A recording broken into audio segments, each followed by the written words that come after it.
Get your things. You're coming home. 5 words that shattered a widow's despair and a hermit's solitude. When ex-Marshal Joshua Miller heard gunfire pierce the Montana blizzard, he had 2 choices. Ignore it like he'd ignored the world for 3 years, or break his vow of isolation. What he found in that collapsing cabin, a mother defending her starving children with empty hands, would drag him back into the fight he'd sworn to abandon forever. Before we begin, hit that subscribe button and stay until the end. Comment which city you're watching from. I want to see how far this story travels. The gunshot cracked through the frozen air like bone breaking. Joshua Miller's axe stopped mid-swing blade buried deep in pine. He stood there in his woodpile breath, clouding white, listening to the silence that followed. Then another shot punched through the afternoon. Then shouting male voices rough with whiskey and entitlement. 3 years. 3 years of chopping wood and keeping his head down, and now this. He should walk away. That's what he did now. That's who he'd become. The third shot made him move. His rifle came off the cabin wall, and the weight of it settled into his hands like a piece of his soul he'd tried to bury. He moved through the snow with the practiced silence of a man who'd hunted worse than animals, through worse than winter. The trees blurred past. His boots found solid ground by instinct. Behind him, his axe stayed buried in the stump forgotten. The Bennett cabin came into view through the pines, one wall sagging inward like a broken rib, smoke limping from a chimney that looked ready to collapse. 4 horses stood outside, too expensive for this part of Montana. Their breath steamed in the cold air. Joshua circled wide, using the tree line for cover. Through the gaps in the weathered logs, he could hear them now. "Don't care what you think you're owed." A woman's voice sharp, with the kind of desperation that came from having nothing left to lose. "I got nothing to give you." "Your husband thought different when he signed this." Young male voice, educated the kind that had never been punched in the mouth. $200, Mrs. Bennett, due last November. He's dead. Thomas is dead, and you know it. Makes no difference to the debt. It passes to you. That's contract law. Joshua reached the north wall and pressed against it. Through a gap in the chinking, he got his first clear look inside. Sarah Bennett stood in the center of that one-room cabin, like a warrior with no weapons. Behind her, 2 children huddled together, a boy who couldn't be more than 8, wheezing with each breath, and a girl, maybe 12, gripping her brother's hand so tight her knuckles had gone white. 4 men crowded the small space. The speaker wore a coat that cost more than most families made in half a year. James Wallace. Joshua knew the name, even if he'd never spoken to the man. Banker's son. The kind who thought money made him bulletproof. Behind Wallace, 3 hired men with the dead eyes of people who'd stopped asking questions about right and wrong. "I'll give you 1 week, Wallace said, taking a step closer to Sarah. 1 week to find $200, or I take what's owed." "Take what?" Sarah's laugh came out like broken glass. "Look around you. I got a table with 3 legs and a roof that leaks when it rains." Wallace's smile never reached his eyes. "You got land, 1/2 an acre. That'll cover the debt and interest. This land's worthless. No water rights, no timber value." "Not my problem, Mrs. Bennett. That's business." Wallace turned toward his men. "Mark it down in the book. 1 week, or we file for seizure." That's when the boy coughed a wet, rattling sound that made Joshua's chest tighten like a fist was squeezing his lungs. The kid doubled over, fighting for air that wouldn't come. Sarah dropped to her knees beside him, one hand on his back. "Tommy, breathe for me, baby. Just breathe."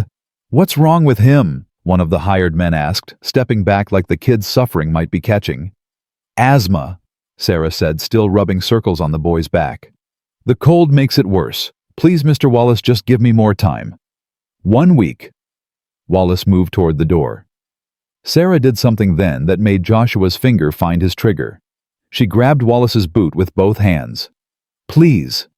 The word came out broken. "Please, he needs medicine. Doc Abernathy says there's a treatment from Denver that might help him breathe better, but it costs money I don't have. If you take this land, we got nowhere to go. Tommy won't survive another winter out here. Please." Wallace looked down at her like she was something he'd scraped off his shoe. Then he kicked free, not hard enough to hurt, but hard enough to make his point. Sarah sprawled backward on the dirt floor. The girl screamed. "Mama!" Joshua came through that door like Judgment Day, arriving early. The rifle appeared first barrel steady, pointing at the space between Wallace's eyes. 4 heads snapped around. 4 sets of eyes went wide. "Gentlemen," Joshua said, his voice quiet in a way that made it more dangerous. "The lady asked you to leave." Wallace recovered faster than Joshua expected. "Privilege did, that made you stupid and brave in equal measure." "This is private business, mister. You need to move along." "Can't do that." "Do you have any idea who my father is?" "Don't care who your father is. Don't care who you are. You're leaving. Only question left is whether you walk out or get carried." One of the hired men, the one with a scar across his jaw, let his hand drift toward his hip. Joshua's rifle shifted maybe 1 degree, just enough. "I wouldn't," Joshua said. "I'm old and my hands shake sometimes from an old war wound. Might miss what I'm aiming at. Might hit something you need, like your face." The hand froze. Wallace's cheeks flushed red. "You're making a serious mistake. My father is Judge Thaddeus Wallace. He owns half this county. You put that rifle down right now, or what?" Joshua took 1 step forward. In the small cabin, it was enough to make Wallace take 1 step back.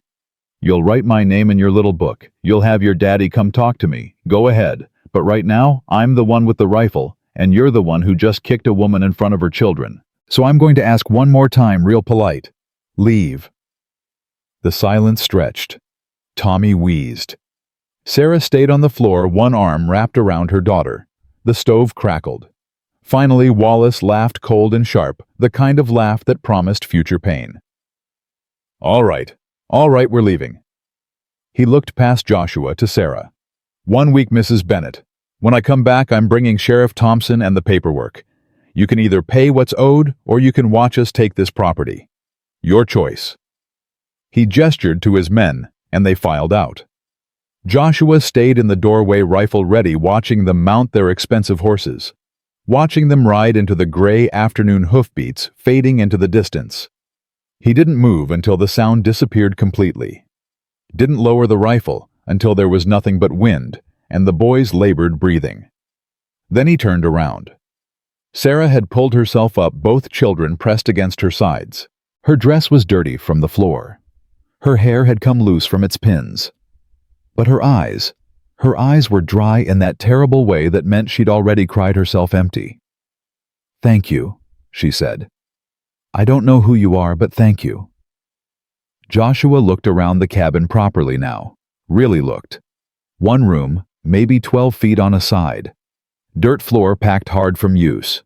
A cast iron stove that looked held together by rust and prayer. 1 window with oiled paper instead of glass. In the corner, what passed for beds, straw mattresses so thin he could see the floorboards through them.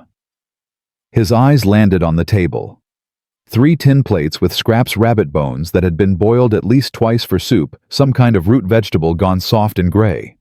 A half loaf of bread so hard it could be used as a weapon. They were eating garbage. "How long?" he asked. "I'm sorry. How long have you been out here alone?" Sarah lifted her chin, and he watched pride fight shame across her face. Pride won, but barely. "My husband Thomas died 4 months ago. Cave-in at the Silver Creek mine. We've been managing since then." Managing. That word hung in the air between them like a lie they both knew was breaking. Tommy coughed again, that wet, drowning sound that spoke of lungs filling with fluid they couldn't expel. The boy's lips had a blue tinge around the edges. "Emma." The girl looked at Joshua with eyes that had seen too much, understood too much, aged too fast. "You got family?" Joshua asked. "Anyone in town who might help?" "No." "Friends?" Sarah's silence answered that question. Joshua moved to the sagging wall and tested it with 1 hand. The whole structure shifted. A few more weeks, maybe less, and this place would collapse inward like a house of cards. You got wood for that stove? Some. Enough for maybe another week if we're careful. Food? Enough. Don't lie to me, ma'am. Sarah's jaw tightened. Enough for the children. I make do. Joshua felt something crack inside his chest, something he'd thought he'd successfully frozen 3 years ago. He looked at the children again, at Tommy wheezing and blue-lipped, at Emma trying so hard to be brave, at Sarah standing there like a fortress built on sand. He thought about his own cabin, 5 miles north through the pines, warm, solid, empty except for ghosts that wouldn't leave and memories that wouldn't fade. He'd sworn 3 years ago that he'd never get involved again, never let anyone close enough to matter, close enough to lose. But Tommy wheezed again, and Joshua heard a different child's breathing. 3 years gone, but never really silent. Get your things, he heard himself say. Sarah blinked. What? Get your things. You're coming home. We can't just... Yes, you can. Joshua moved back to the wall, gave it another test. More creaking. This place won't last another week. Maybe not another strong wind. That boy needs warm and dry. Needs it tonight, not next week. I don't even know your name. Joshua Miller. I got a ranch 5 miles north of here. Solid cabin with a real roof. Warm stove that doesn't leak smoke. Room enough for a family. Why? Sarah's voice cracked on the word. Why would you help people you don't even know? Joshua looked at her for a long moment. He could have lied, could have said something about Christian duty or neighborly kindness, but her eyes demanded truth, and he found he didn't have the energy for anything else. Because I can, he said simply. And because 3 years ago, I wasn't there when people needed me. Can't fix that. But I can fix this. I can't pay you. Didn't ask you to. We're complete strangers. Won't be for long. Joshua turned to Emma. Can you pack? The girl nodded slowly. Good. Pack warm clothes first. Whatever food you got left, blankets, anything that matters. You got 10 minutes. Mama! Emma looked at her mother confused and hopeful and scared all at once. Sarah stared at Joshua like he was a fever dream that might disappear if she blinked. Her hands were shaking. Then Tommy coughed again, harder this time, his whole small body convulsing with it, and something in Sarah's face crumbled and reformed harder. Emma, she said quietly, do what Mr. Miller says. The next 10 minutes moved fast. They owned almost nothing, some clothes, more patches than fabric, a few tin dishes, a photograph in a cracked wooden frame. Sarah wrapped Tommy in every blanket they had, while Emma stuffed a flour sack with their possessions. The girl moved with surprising efficiency, making quick decisions about what mattered and what didn't. Joshua found himself watching them. These people he'd known for less than an hour. Sarah's hands were rough with work, her dress patched and repatched, but she moved with a kind of fierce grace, a determination that spoke of battles fought and not yet lost. He checked the western horizon through the window. The sun was dropping fast, and with it went what little warmth the day had held. In the west, clouds were building dark and heavy, the kind that meant snow. Not the gentle kind, the killing kind. Storm's coming, he said. We need to move now. Sarah lifted Tommy into her arms. The boy had stopped wheezing, but Joshua knew that might be worse. Sometimes they stopped fighting right before they stopped breathing. Can you walk? He asked Emma.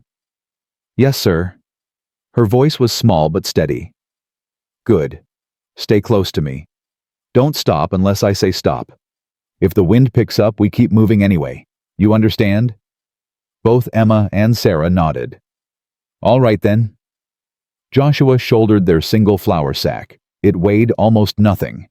He grabbed his rifle and opened the door. The cold hit them like a physical blow. The first mile went easy enough. The wind stayed low, the snow held off, and Joshua set a pace he thought they could maintain, not fast, but steady. He glanced back every 30 seconds or so, making sure they kept up. Emma walked with grim determination, her thin coat buttoned to her chin. Sarah carried Tommy like he weighed nothing, like maternal love could compensate for muscle and strength. The boy's head lolled against her shoulder. The second mile, the wind woke up. It came from the north like something with teeth sharp enough to cut through their clothes and fine skin. The temperature dropped 10 degrees in 10 minutes. Sarah stumbled over a hidden root, caught herself, kept moving. "How much farther?" she called out, her voice barely carrying over the wind. 3 miles. He watched her face go pale, but she nodded and kept walking. That impressed him. No complaints, no hesitation. Just grim acceptance and forward motion. The third mile, the snow started. Not gentle flakes drifting down like in children's stories. This was Montana winter, showing its teeth, hard driving snow that came horizontal in the wind, erasing the world one white curtain at a time. Visibility dropped to maybe 20 feet. Then 10. Joshua knew these mountains, knew them in summer and winter, day and night. He could navigate them blind if he had to. But even he had to slow down now, checking landmarks that disappeared as fast as he found them. "Mr. Miller?" Emma's voice thin and scared. He turned. The girl had fallen, was struggling to get up. Her hands were shaking too badly to find purchase in the snow. Sarah couldn't help. She had Tommy, and the boy was dead weight now, unconscious or close to it. Joshua backtracked, grabbed Emma's arm, pulled her to her feet. Her hands were ice cold even through her gloves. "I'm sorry," she whispered. "I'm trying. I promise I'm trying." "I know you are." Joshua made a decision. He took Tommy from Sarah's arms, settled the boy against his chest with one arm. The kid was burning up with fever despite the cold. "You hold your mama's hand now. Both of you follow my footprints exactly. Step where I step. Don't go anywhere else. Understand? Your rifle." Sarah started. "Forget the rifle." Joshua's voice was firm. "Won't do us any good if we freeze. Just follow me. Don't think. Don't look around. Just follow." He started walking again, slower now, testing each step. Behind him, Sarah and Emma held on to each other, stumbling forward because stopping meant dying, and they all knew it. The fourth mile nearly killed them. The wind became something alive, something with personality and malice. It screamed through the pines like a creature hunting. It threw snow in their faces like fists. Joshua's world narrowed to the next step, then the next. Tommy's shallow breathing against his chest, the only thing that told him the boy was still alive. His feet had gone numb 20 minutes ago. His face felt like leather stretched too tight. But he kept moving because stopping wasn't an option, because 3 people were depending on him, because he'd failed before and couldn't fail again. Behind him, Sarah and Emma held each other upright, moving forward on nothing but will. Then Emma fell again. This time, she didn't get up. Just lay there in the snow, done. "I can't," she sobbed. "I'm sorry, I can't." "Yes, you can." Joshua's voice was hard as iron. "Get up." "I can't feel my feet." "Don't need to feel them. Just need to move them. Get up." Something in his voice, maybe the command, maybe the absolute certainty, made Emma push herself up one more time. Sarah grabbed her daughter's arm, and they started moving again. That's when Joshua's cabin appeared, through the white curtain of snow, like salvation made of logs and timber. "There!" he shouted over the wind. "See it 50 yards!" Those 50 yards took an eternity. Each step was a separate battle against snow that had drifted knee-deep in places. But finally, they staggered onto the porch. Joshua kicked the door open, and they burst inside. The cabin was dark and cold, but compared to outside, it felt like paradise. Joshua laid Tommy on his bed, an actual bed, with a real mattress, not straw on the floor. His hands moved on autopilot, muscle memory from years of frontier living. Light the lamp, stoke the stove, grab blankets. "Get by the fire," he told Sarah and Emma. "Get those wet clothes off right now. Don't argue. Just do it." He turned his attention to Tommy. The boy's breathing was so shallow it barely moved his chest. His lips had gone from blue to gray. Joshua stripped off the wet layers with practiced efficiency, wrapped him in dry wool blankets, held him close to share body heat. "Come on, kid," he muttered. "Come on. You didn't walk 4 miles through hell to quit now. Breathe." Sarah appeared beside him, still shivering but functional. "Let me." She took her son, began rubbing his arms, his legs, his chest, trying to force warmth and circulation back into his small body. Her lips moved in what might have been prayer. Emma huddled by the stove, wrapped in a blanket, crying silently. Joshua put coffee on to boil, added whiskey to 3 tin cups, a small amount to Emma's, more, to Sarah's, most to his own. They drank in silence, listening to the storm rage outside and Tommy's labored breathing inside. Minutes passed. 5, 10, 15. Then Tommy stirred, coughed. His eyelids fluttered. Color began seeping back into his lips, slow but steady. Sarah made a sound halfway between a laugh and a sob. "He's warming up. Oh God, he's going to be okay." Joshua nodded and turned away before she could see his face, see whatever was written there. He busied himself at the stove, putting together a meal from what he had: salt pork beans, actual bread. Not much, but more than they'd seen in months, probably. They were halfway through eating when the pounding started. Not knocking. Pounding. Fists on wood, aggressive and demanding. "Joshua Miller, open this door." Joshua's hand found his rifle where it leaned against the wall. He looked at Sarah and watched her face drain of color. "You know that voice?" he asked quietly. "Judge Wallace?" she whispered. "James's father." Of course it was. Joshua moved to the door, rifle in one hand. "It's late, Judge. Storm's getting worse. State your business." "Open this door, Miller. I won't ask twice." Joshua opened it, but only a crack rifle barrel visible in the gap. Outside stood Judge Thaddeus Wallace, 6 feet of iron gray authority, wrapped in an expensive fur-lined coat that probably cost more than Joshua's entire cabin. Behind him, Sheriff Thompson looked deeply uncomfortable, his hand resting on his gun belt, more out of habit than threat. "Judge," Joshua said, his voice neutral, "what brings you out in weather like this?" "You're harboring fugitives, Miller. Trespassers." The judge's voice was all courtroom authority and frontier power. "My son filed a formal complaint. Mrs. Bennett and her children are in violation of their contract and their lease. They have no right to be here or anywhere else until their debts are settled." "Your son's a liar." The judge's eyes went flat and cold.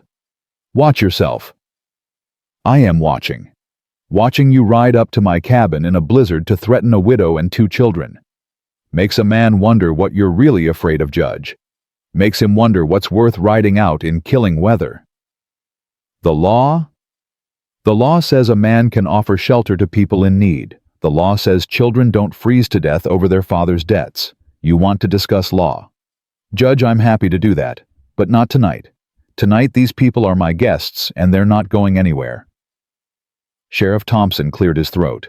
"Maybe we should come back in the morning, Judge. This storm's getting worse, and—" "Morning will be fine," Joshua interrupted. "Bring your paperwork. Bring your lawyers. Hell, bring your son if you want. But tonight these people stay here in the warm where they belong." Wallace stared at him for a long moment. "You're making a powerful enemy, Miller." "Made worse." Joshua kept his voice level, almost bored. "And I'm still standing. Good night, Judge." He closed the door, locked it with the iron bar, stood there listening until he heard horses leaving their hoofbeats muffled by snow. When he turned around, Sarah was standing in the middle of the room with Tommy in her arms, tears streaming down her face. "You shouldn't have done that," she said. "The Wallaces, they own half this county. The judge controls the courts. They'll destroy you for this. They'll take everything you have." Joshua shrugged. "Let them try." "Why?" Her voice broke. "Why would you risk everything for people you don't even know? For people you met 2 hours ago?" Joshua looked at Tommy, sleeping peaceful now in his mother's arms. Looked at Emma, curled by the fire, with eyes that were starting to trust him.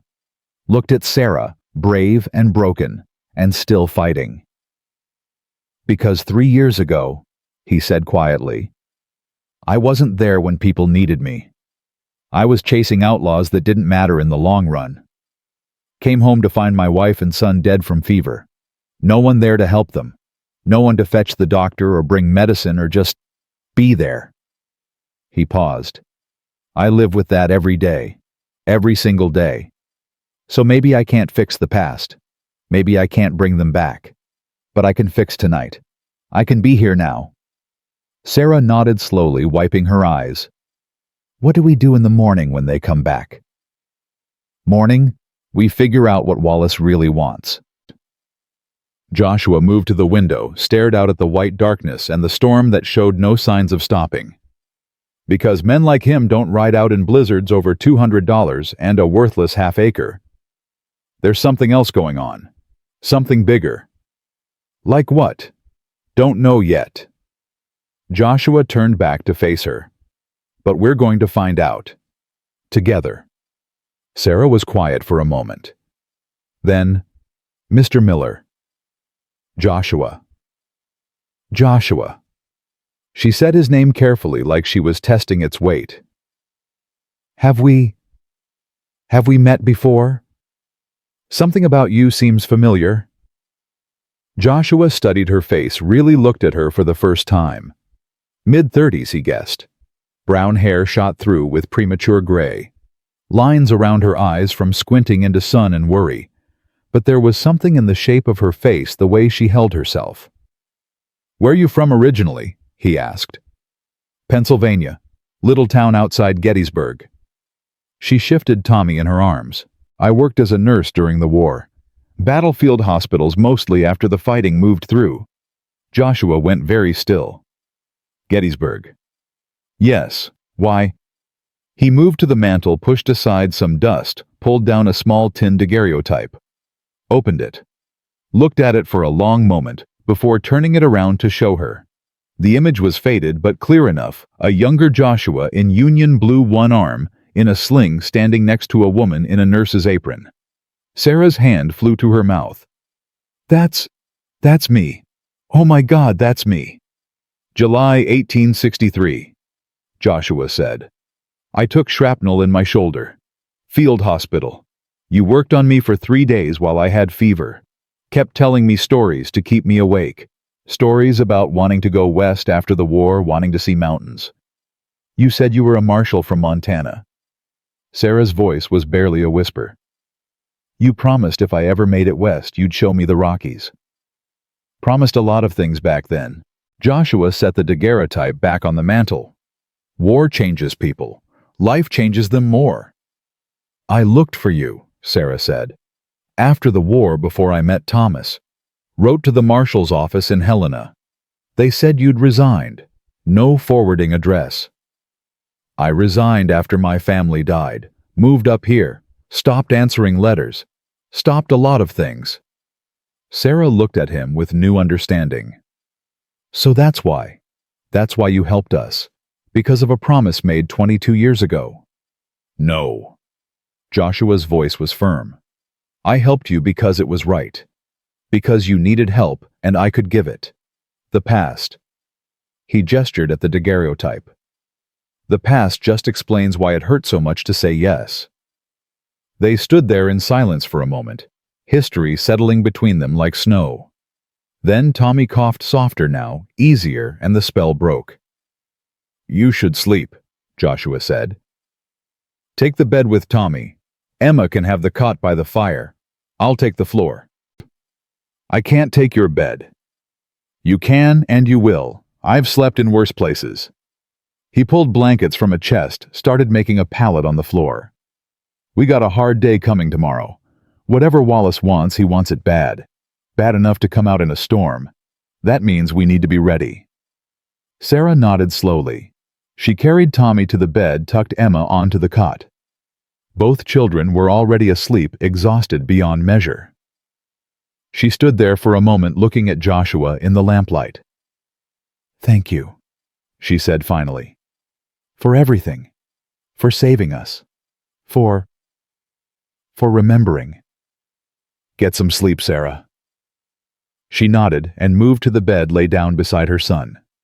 Joshua stretched out on his floor pallet, staring at the ceiling. Outside, the storm howled. Inside, the fire crackled. And for the first time in 3 years, Joshua Miller's cabin held something other than ghosts and guilt. It held people worth protecting. People he'd already failed once 22 years ago by not answering that letter, by not being there when she came west. He wouldn't fail them again.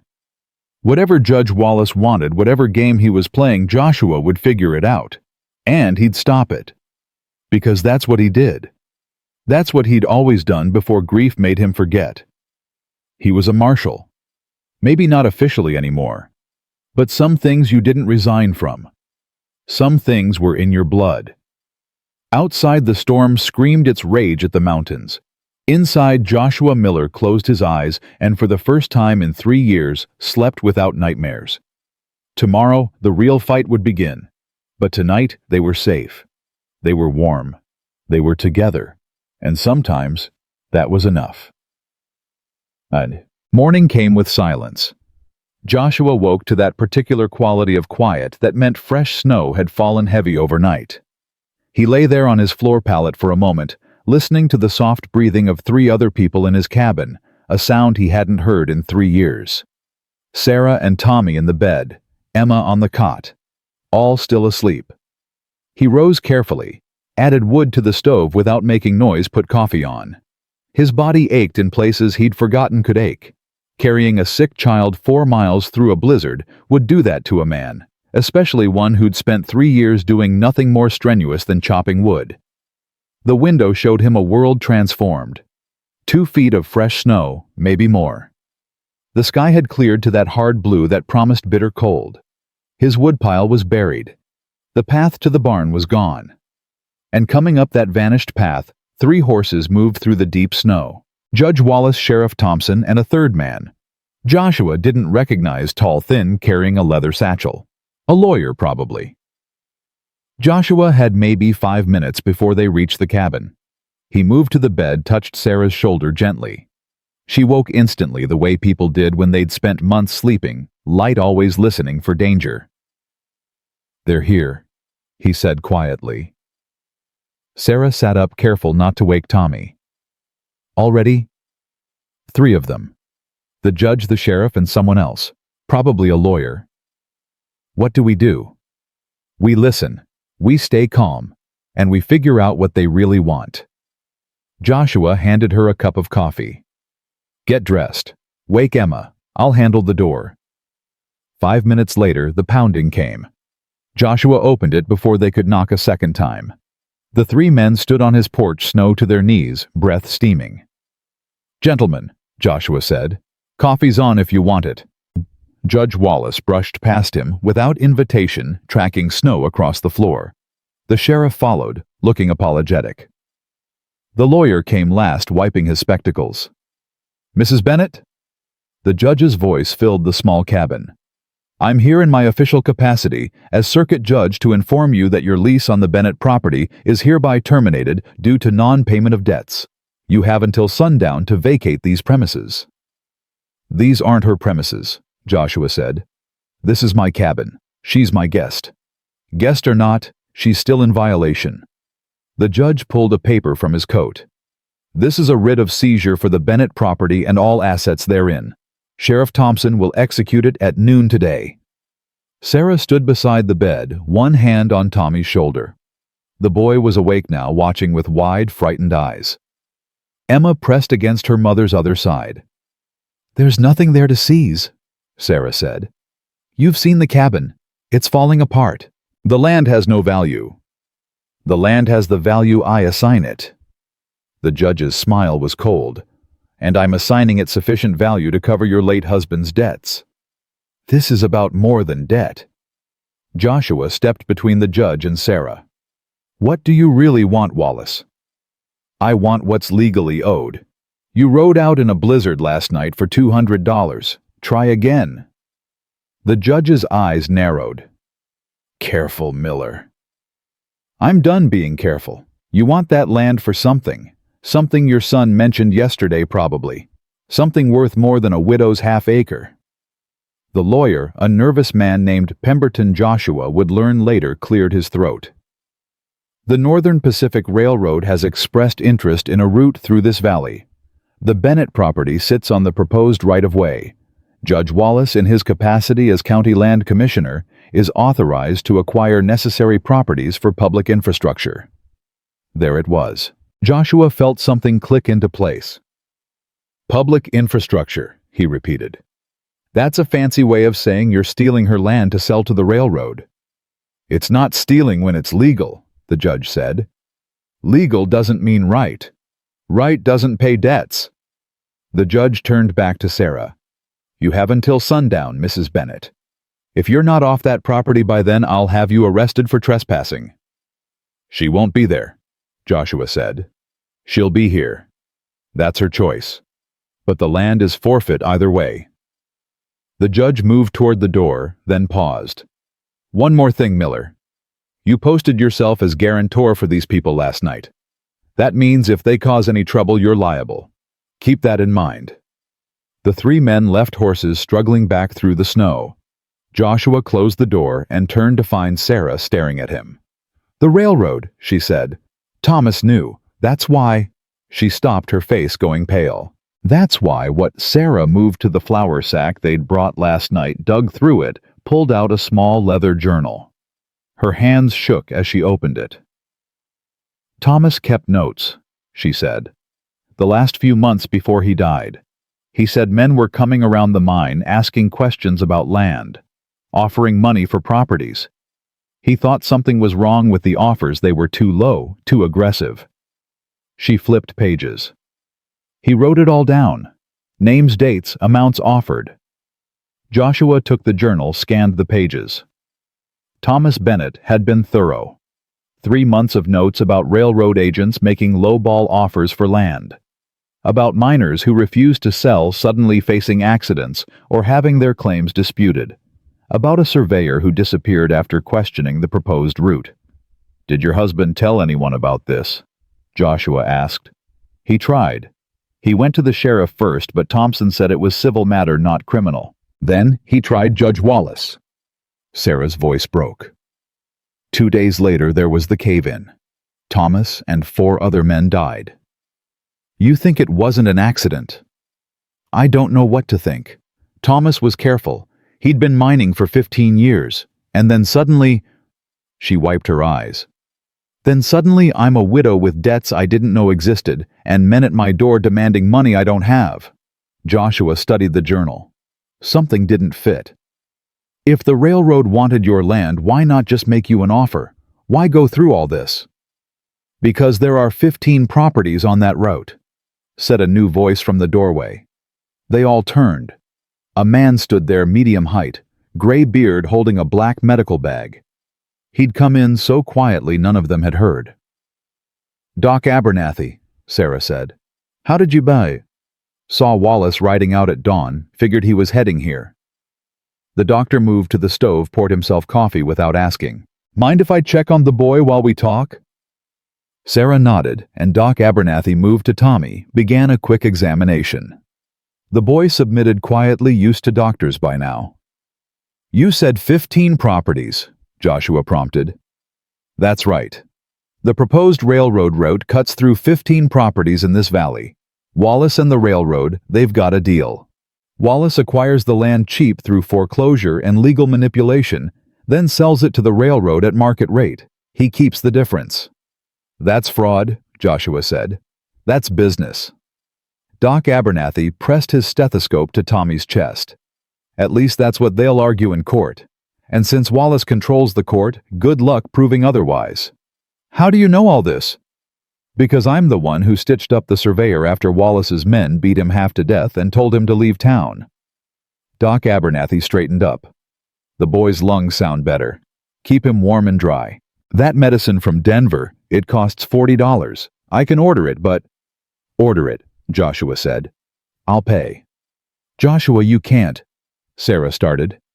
I can and I will. Order the medicine, Doc. Abernathy nodded slowly. All right. It'll take 2 weeks to arrive. Maybe 3 if the weather's bad. He closed his medical bag. You should know something else. Wallace isn't working alone.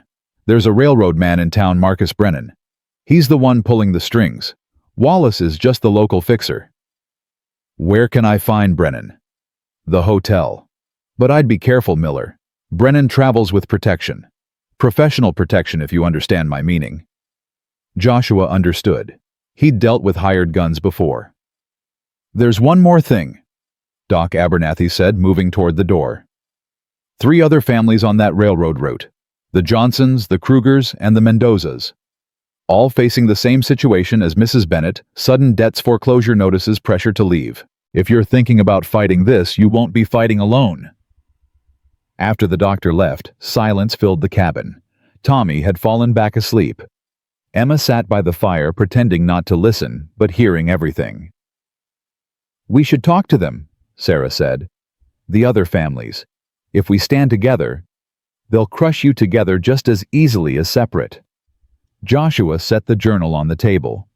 We need evidence, real evidence, something that proves Wallace and Brennan are working together illegally. Thomas's journal is a good start, but it's not enough. It's notes from a dead man with no witnesses. We need documents, contracts, letters, something that ties them together in writing. And how do we get that? Joshua looked out the window at the snow-covered mountains. I'm working on it. The next 3 days fell into a rhythm. Joshua rode into town each morning, leaving before Sarah woke, returning after dark. He didn't say where he went or what he did, and Sarah didn't ask. She spent the days making the cabin livable, cleaning, organizing, cooking real meals with the supplies Joshua had. Tommy grew stronger. Emma started to smile again. On the 4th morning, Joshua came back different. Sarah knew the moment he walked through the door. His face was harder, his eyes distant. He moved like a man preparing for violence. What happened? She asked. Joshua poured coffee, drank it standing. I've been watching the hotel. Brennan and Wallace meet every night. Last night I followed Brennan after. He went to a house on the edge of town. Turns out it's owned by Sheriff Thompson. The sheriff's in on it? Looks that way. Joshua set his cup down. But that's not the interesting part. After Brennan left Thompson's house, he went somewhere else. An old warehouse by the rail yard. He was there for maybe 10 minutes. When he came out, he was carrying a satchel he didn't have going in. Documents. Maybe just money. But whatever's in that warehouse, Brennan thought it was worth visiting at midnight in the freezing cold. Sarah understood where this was going. You want to break in. I want to look around. That's called breaking in, Joshua. Only if I get caught. Joshua finally sat down, and Sarah saw how tired he was. 3 days of surveillance had worn him down. Sarah, if there's evidence in that warehouse, contracts, ledgers, anything that proves they're working together, we might have a chance. Without it, Wallace will take your land and every other property on that route, and there's nothing anyone can do about it. And if you get caught, then I go to jail and you're on your own. Sarah looked at her children. Tommy sleeping peacefully. Emma reading a book Joshua had given her. For the first time in months, they looked safe. Fed. Warm. Happy. When? She asked. Tonight. Moon's dark, and there's another storm coming in. Good cover. I'm coming with you. No. Joshua. No. His voice was firm. Someone needs to stay with the children. And if something goes wrong, someone needs to know where I went and why. That's you. Sarah wanted to argue, but she knew he was right. Promise me you'll be careful. I'm always careful. You're always reckless. There's a difference. Joshua almost smiled. Fair point. That night, after the children were asleep, Joshua prepared. He changed into dark clothes, checked his rifle, his pistol, filled a small pack with tools. He might need a pry bar, a lantern, matches. Sarah watched him work with growing dread. "You know this is insane." "I've done worse." "That's not reassuring." Joshua straightened up, met her eyes. "If I'm not back by dawn, you take the children and ride to Doc Abernathy's house. He'll help you get to Helena. There's a federal marshal there, John Hammond. Good man. Tell him everything. Give him Thomas's journal. He'll know what to do." "Joshua, promise me, Sarah." She nodded, throat tight. "I promise." Joshua moved to the door, then stopped. "That night at Gettysburg, when I was burning up with fever and out of my head, you sang to me. Do you remember? I sang to all the soldiers. It helped calm them. You sang Amazing Grace. I remember thinking, if there was grace in the world, it sounded like your voice." Joshua pulled his coat on. "Thought you should know that." He was gone before she could respond, vanishing into the darkness and the beginning snow. Sarah sat by the fire waiting. Tommy stirred in his sleep. Emma muttered something unintelligible. The cabin creaked in the wind. She picked up Thomas's journal, read through it again. Her husband's handwriting careful and precise. Notes about men who'd threatened him. About offers that were really demands. About a system that crushed anyone who stood in its way. But Thomas had stood anyway. Had documented everything. Had tried to fight back, and it had killed him. Sarah closed the journal and stared into the fire. Joshua was out there now, risking his life for people he barely knew. For a promise made 22 years ago to a nurse he'd met once. Or maybe for something else. Maybe for the wife and son he couldn't save. Maybe for a chance at redemption he didn't think he deserved. The hours crawled past. Midnight. 1 in the morning. 2. At 3, she heard footsteps on the porch. Sarah grabbed Joshua's spare rifle, moved to the door. "Who's there?" "It's me." She threw the door open. Joshua stumbled inside, and Sarah's heart stopped. Blood ran down his face from a gash above his eye. His coat was torn. He carried a leather satchel clutched against his chest like it was made of gold. "Oh my God." "I'm fine." Joshua set the satchel on the table, swayed slightly. "Got what we need." "You're bleeding." "Just a cut. I've had worse." But he let her guide him to a chair, let her fetch water and cloth to clean the wound.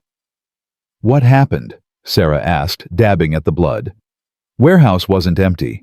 Brennan had a man watching it. We had a disagreement about whether I should be there." "Where's the man now?" "Sleeping. He'll wake up with a headache, but he'll live." Joshua winced as Sarah pressed the cloth against his cut. "I found this in a back office. Took everything that looked important." Sarah opened the satchel. Inside were ledgers, contracts, maps. She pulled out a contract and began reading. Her eyes went wide. This is the agreement between Wallace and the railroad. It lists all 15 properties. The amounts Wallace is paying versus the amounts he's selling for." She flipped pages. "Joshua, the difference is over $50,000. He's stealing $50,000 from these families." "Keep reading." Sarah found another document, a letter from Brennan to Wallace. She read it twice to make sure she wasn't misunderstanding. "They planned the mine collapse," she whispered. "They hired someone to—" Her voice broke. "Thomas. They killed Thomas. They killed him because he was asking questions." Joshua's hand found hers. "We'll make them pay for it. I promise you that."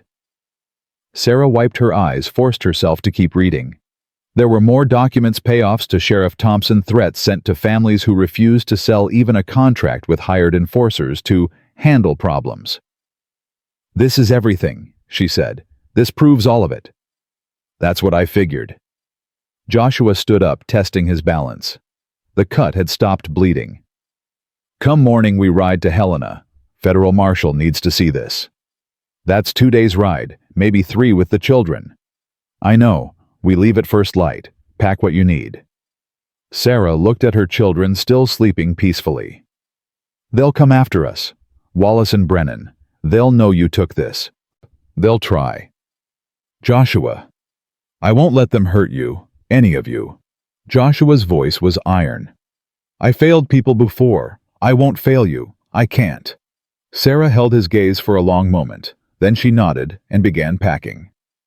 They left as the sun rose, 4 people on 3 horses, Joshua on his gelding with Tommy in front of him. Sarah and Emma together on one of the horses Joshua kept for emergencies. The satchel was strapped to Joshua's saddle, never more than arm's reach away. The first day went smooth. They stayed off main trails, moved through backcountry Joshua knew by heart. Made camp that night in a cave he'd used before out of the wind. Tommy's breathing stayed steady. Emma told stories to keep her brother distracted. The second day, Joshua started watching their back trail more carefully. What is it? Sarah asked during a rest stop. Probably nothing. But his hand stayed near his rifle. An hour later, they heard horses behind them. Joshua didn't hesitate. Into the trees. Now! They pushed their horses into a thick stand of pines, dismounted, kept the animals quiet. Joshua moved to the edge of the trees, rifle ready. 5 riders came into view. James Wallace led them, and Sarah recognized 2 of the others, the men who'd been at her cabin that first day. The other 2 looked harder, meaner. Professional trouble. Fan out, James ordered. They came through here. Find their tracks. The riders spread out searching. One came within 20 feet of their hiding spot. Joshua's finger found his trigger, but the man turned away, kept searching. After 15 minutes, that felt like 15 hours, James called them back. They're not here. Keep moving north. They're heading for Helena. We'll cut them off at Devil's Pass. The riders moved on, and Joshua waited another 10 minutes before relaxing. They know where we're going, Sarah said. They're guessing, but it's a good guess. Joshua helped her and Emma remount. Devil's Pass is the fastest route to Helena, but there are others. Slower routes. Much slower. Add another 2 days, maybe 3. Sarah looked at Tommy, already exhausted from 2 days of riding. Can he make it? He'll have to. Joshua swung into his saddle. Because if we go through Devil's Pass, we ride straight into an ambush. And I'm not that lucky or that good. They changed direction, heading east into rougher country. The terrain got steeper, the trails less defined. Snow was deeper here, slowing them down. They made maybe 10 miles before dark forced them to stop. That night camped in another cave with a small fire. Emma asked the question Sarah had been dreading. Are we going to die? Joshua looked up from sharpening his knife. No.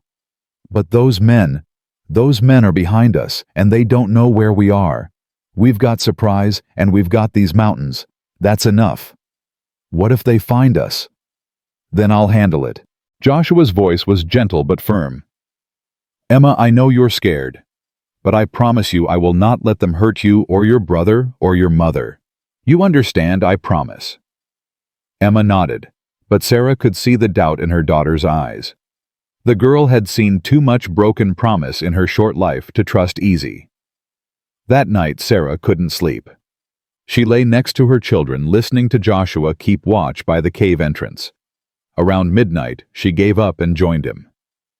You should rest, he said, without looking at her. Can't. Sarah sat down beside him.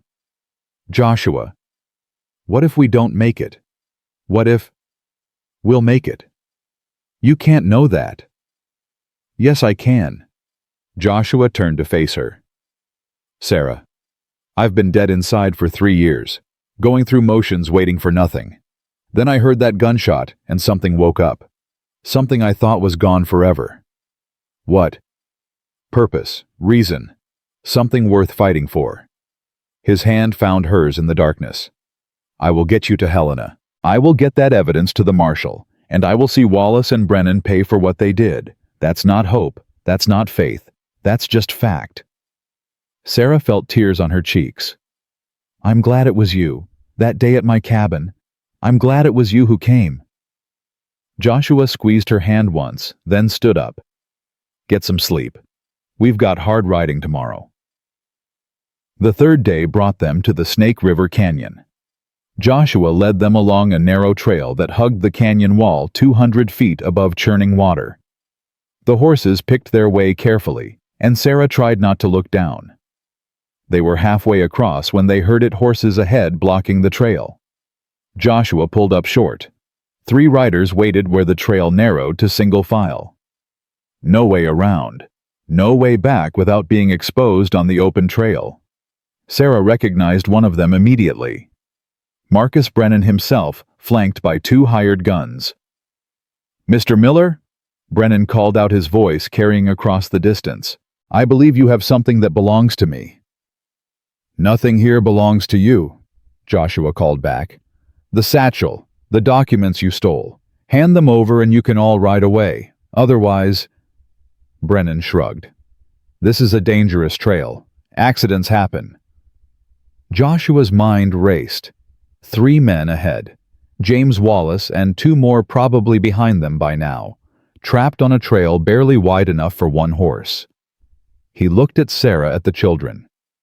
Tommy was pale with fear, Emma trying to be brave. Then Joshua did something Sarah didn't expect. He smiled. "All right, Brennan, you win." Joshua reached for the satchel. "But you come get it yourself. I don't trust your men not to shoot the moment I hand it over." Brennan considered this. Then he nodded and urged his horse forward, leaving his men behind.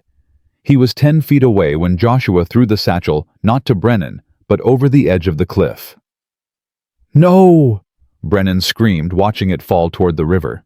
In that moment of distraction, Joshua drew his pistol and fired not at Brennan, but at the ground between the man's horse's front legs.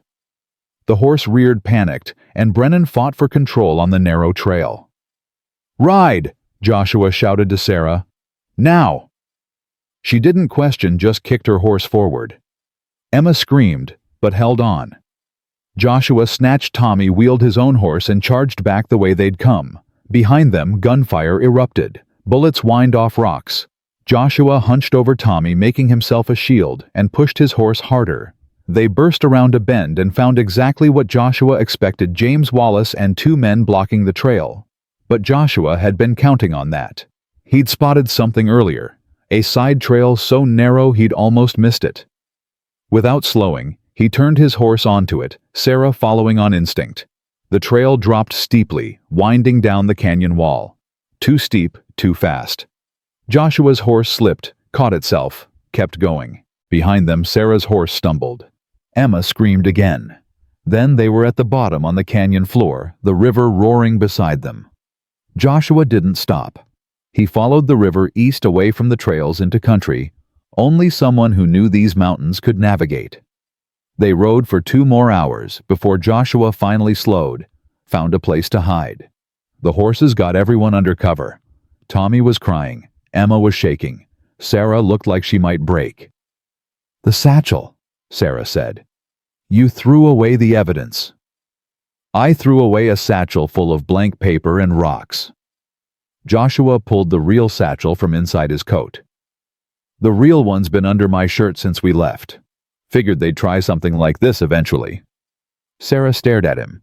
Then she laughed, high and slightly hysterical, but real. "You magnificent bastard." Joshua allowed himself a small smile. Then he checked Tommy, who'd stopped crying and was just clinging to his mother now. Checked Emma, who was bruised but unbroken. "We can't make Helena now," Sarah said. "They'll have every trail watched." "Don't need to go to Helena." Joshua pointed east. "Fort Benton's 3 days that way. Federal Marshal stationed there too.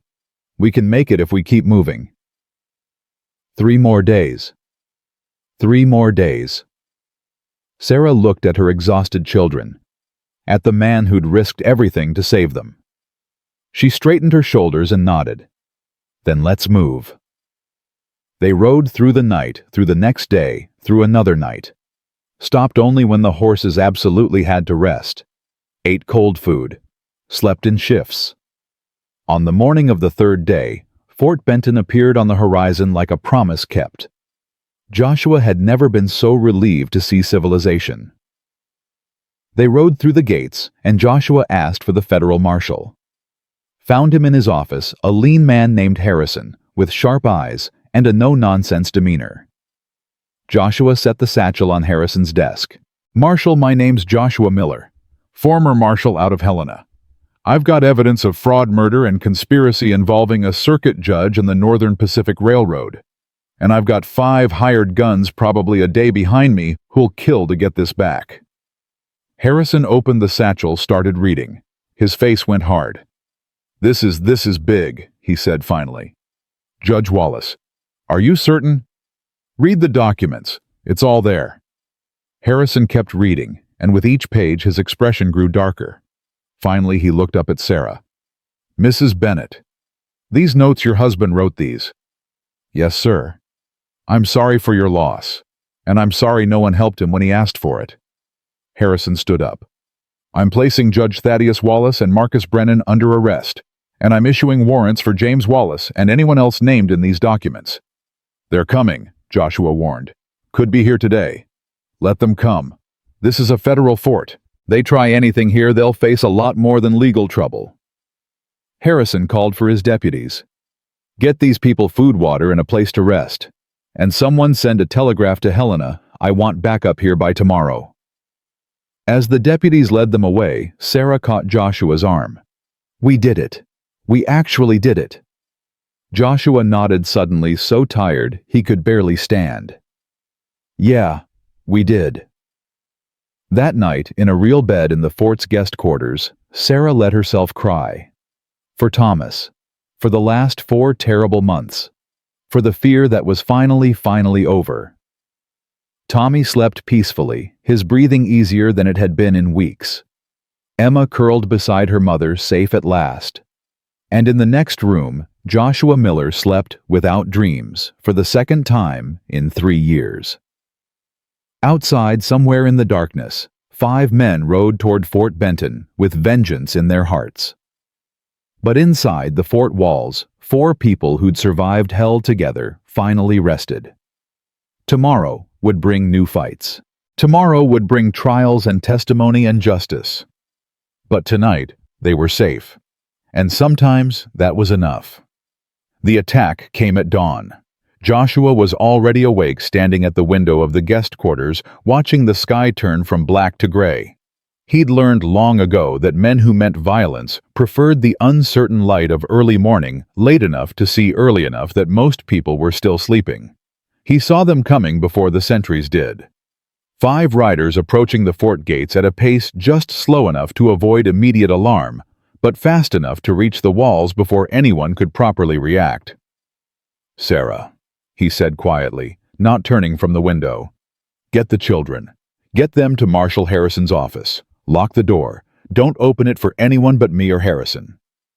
She was up instantly, no questions moving, with the efficiency of someone who'd learned that hesitation could kill. Emma woke silently, already reaching for Tommy. They'd all learned to move fast these past days. Joshua grabbed his rifle and was out the door before Sarah had Tommy fully dressed. He took the stairs 3 at a time, burst into the courtyard just as the riders reached the gates. "Close those gates," he shouted to the sentries. "Now!" But it was too late. The riders were already inside, and Joshua recognized James Wallace in the lead. The man's face was twisted with rage and something worse, desperation. A desperate man was more dangerous than an angry one. "Where's Miller?" James's voice carried across the courtyard. "Where's that bastard Miller?" "Right here." Joshua stepped into view, rifle held loose but ready. "You're inside a federal fort, Wallace. You and your men need to leave, now." "Not without those documents." James dismounted, his hand hovering near his pistol. "You stole property that belongs to my family." "I stole evidence of your crimes. There's a difference." Marshal Harrison emerged from his office, 3 deputies flanking him. "Mr. Wallace, you're under arrest. Conspiracy, fraud, and accessory to murder. Your father, too. Warrants were issued an hour ago." James laughed, a harsh, broken sound. "Warrants from who?" "Every judge in Montana Territory answers to my father. You think some federal marshal can touch us?" "I'm not asking." Harrison nodded to his deputies. "Take him." That's when everything went to hell. One of James's men drew and fired in the same motion. The bullet caught a deputy in the shoulder, spun him around. Joshua's rifle came up automatically, training taking over. He fired once, twice. Two of James's hired guns went down. The courtyard erupted into chaos. Soldiers poured from the barracks. More gunfire. Someone screaming. Joshua lost sight of James in the confusion, pressed himself against a wall, tried to get a clear shot at anything that mattered. Then he saw Sarah. She was in the doorway of Harrison's office, frozen with fear, Tommy in her arms. Emma stood beside her, eyes wide with terror. They were completely exposed, and one of James's men had seen them. The gunman raised his pistol, aimed at Sarah, and Joshua didn't think. He just moved. He crossed 15 feet in maybe 2 seconds, slammed into Sarah, and the children drove them back through the doorway just as the bullet hit the doorframe where Sarah's head had been. Wood exploded into splinters. "Stay down." Joshua threw himself back out into the courtyard, brought his rifle up, found the gunman who'd shot at Sarah, fired. The man dropped, but James was gone, vanished in the chaos like smoke. The gunfight lasted maybe 3 minutes total, but it felt like hours. When the smoke cleared, 3 of James's men were dead or dying. The 4th had surrendered, but James himself had disappeared. "Spread out," Harrison ordered his men. "Find him. Lock down the fort." Joshua moved back to the office where Sarah huddled with the children. She was shaking, holding Tommy so tight the boy could barely breathe. "Are you hurt?" Joshua knelt beside them, checking for wounds even as he asked. No, we're..." Sarah's voice broke. "He tried to kill us. He looked right at me and tried to kill us." "I know." Joshua's hands were steady as he checked Emma, then Tommy. "No injuries. Just fear." "But he failed. You're safe." "Are we?" Sarah looked at him with eyes that had seen too much.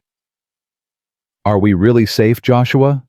Or is this just going to keep happening?" Joshua had no good answer for that. So he just pulled her close, let her cry against his shoulder, while Emma held Tommy and Harrison's men, searched the fort for a man who'd already escaped. They found James's horse an hour later hidden behind the stables. He'd fled on foot into the surrounding wilderness. Smart move, harder to track, easier to disappear. "We'll find him," Harrison said, but Joshua could hear the doubt in his voice. Montana territory was vast. A man who knew the country could disappear for months. "What about Judge Wallace?" Joshua asked. "And Brennan. Already sent men to arrest them both. They should be in custody by noon." Harrison rubbed his face, suddenly looking exhausted. "This is going to be the biggest trial Montana's seen in 20 years. Federal prosecutors are already on their way from Washington. They want to make an example." "Good." Sarah had composed herself, though her eyes were still red. "They should pay for what they did. All of them." But paying for crimes meant a trial, and a trial meant testimony, and testimony meant staying in Montana territory until it was over. Could be months. Could be longer. That night, after the children were finally asleep, Sarah found Joshua on the roof of the barracks. He'd taken to keeping watch from up there, rifle across his lap, eyes scanning the darkness beyond the fort walls. "You can't stay up here forever," she said, climbing up to sit beside him. "Can until James is caught. Harrison says that could take weeks. Then I'll be up here weeks." Sarah was quiet for a moment, looking out at the same darkness he watched. "Back at Gettysburg, after you were well enough to leave the hospital, you told me something. Do you remember? I told you a lot of things. I was half crazy with fever. You said the war had taught you that the only thing that mattered was being there when people needed you. That everything else, rank, reputation, even victory, was just noise." Sarah turned to look at him. "You said the only sin that mattered was absence." Joshua remembered. He'd been 23 years old and still believed the world made sense. "I was wrong," he said quietly. "Being there isn't enough. I was there when my wife got sick. Watched her die over 3 days. Watched my son die in her arms. Being there just meant I got to see it happen. Meant I got to fail in person. You didn't fail them, Joshua. I couldn't save them. Some things can't be saved. Some things just happen, and all we can do is bear witness. Sarah's hand found his in the darkness. But you saved us. Tommy would be dead by now if you hadn't come. Emma too, probably. And me. We'd all be dead or broken or worse. You were there, and it mattered. Joshua wanted to argue, wanted to explain that saving them didn't erase failing his family. But her hand was warm in his, and the words stuck in his throat. The trial starts in 2 weeks, Sarah said. Harrison says we'll have to testify, all of us. I know. They'll try to destroy us on the stand, make us look like liars or opportunists or worse. I know that too. And James is still out there somewhere waiting for his chance. Sarah, what's your point? She turned to face him fully. My point is that I'm scared, terrified actually, but I'm also angry. Angry at what they did to Thomas, to those other families, to us. And I want them to pay. I want to stand up in that courtroom and tell everyone what they did. I want justice. Justice doesn't always win. But it should. And someone has to fight for it. Even when it's hard. Even when it's dangerous. She squeezed his hand. Thomas tried to fight alone, and they killed him for it. But we're not alone. We have each other. We have the truth. We have you. Joshua looked at her. This woman who'd buried her husband, nearly lost her children, survived hell, and still had the courage to demand justice instead of just survival. Something in his chest tightened. All right, he said. We fight, all the way to the end. Sarah smiled, and for the first time in days, it reached her eyes. Thank you. They sat together in the darkness, keeping watch until the sky began to lighten with dawn. The next 2 weeks passed in a strange kind of limbo. Federal prosecutors arrived with boxes of documents and endless questions. Sarah and Joshua spent hours going over their testimony, preparing for every possible attack the defense might make. Emma was questioned too, though more gently. Even Tommy had to give a statement about what he'd seen and heard. Doc Abernathy arrived with other witnesses, the 3 families from the railroad route, the surveyor who'd been beaten, miners who'd worked with Thomas Bennett. Each had their own story of threats, intimidation, and stolen land. Judge Wallace was brought in under guard, his face a mask of controlled rage. Marcus Brennan came 2 days later, already lawyered up with 3 attorneys from back east. Both men maintained their innocence, claimed everything was legitimate business. James Wallace remained at large. On the morning the trial began, Joshua woke to find Sarah already dressed, standing at the window of their room in the fort's guest quarters. She wore the only good dress she owned, plain blue calico, but clean and pressed. You don't have to do this, Joshua said. I can testify. The others can testify. You could stay here with the children. Yes, I do have to do this. Sarah didn't turn from the window. Thomas died because he tried to expose these men. If I don't testify, if I don't tell the truth about what they did, then he died for nothing. Sarah. I'm going, Joshua. You can come with me or not, but I'm going. So they went.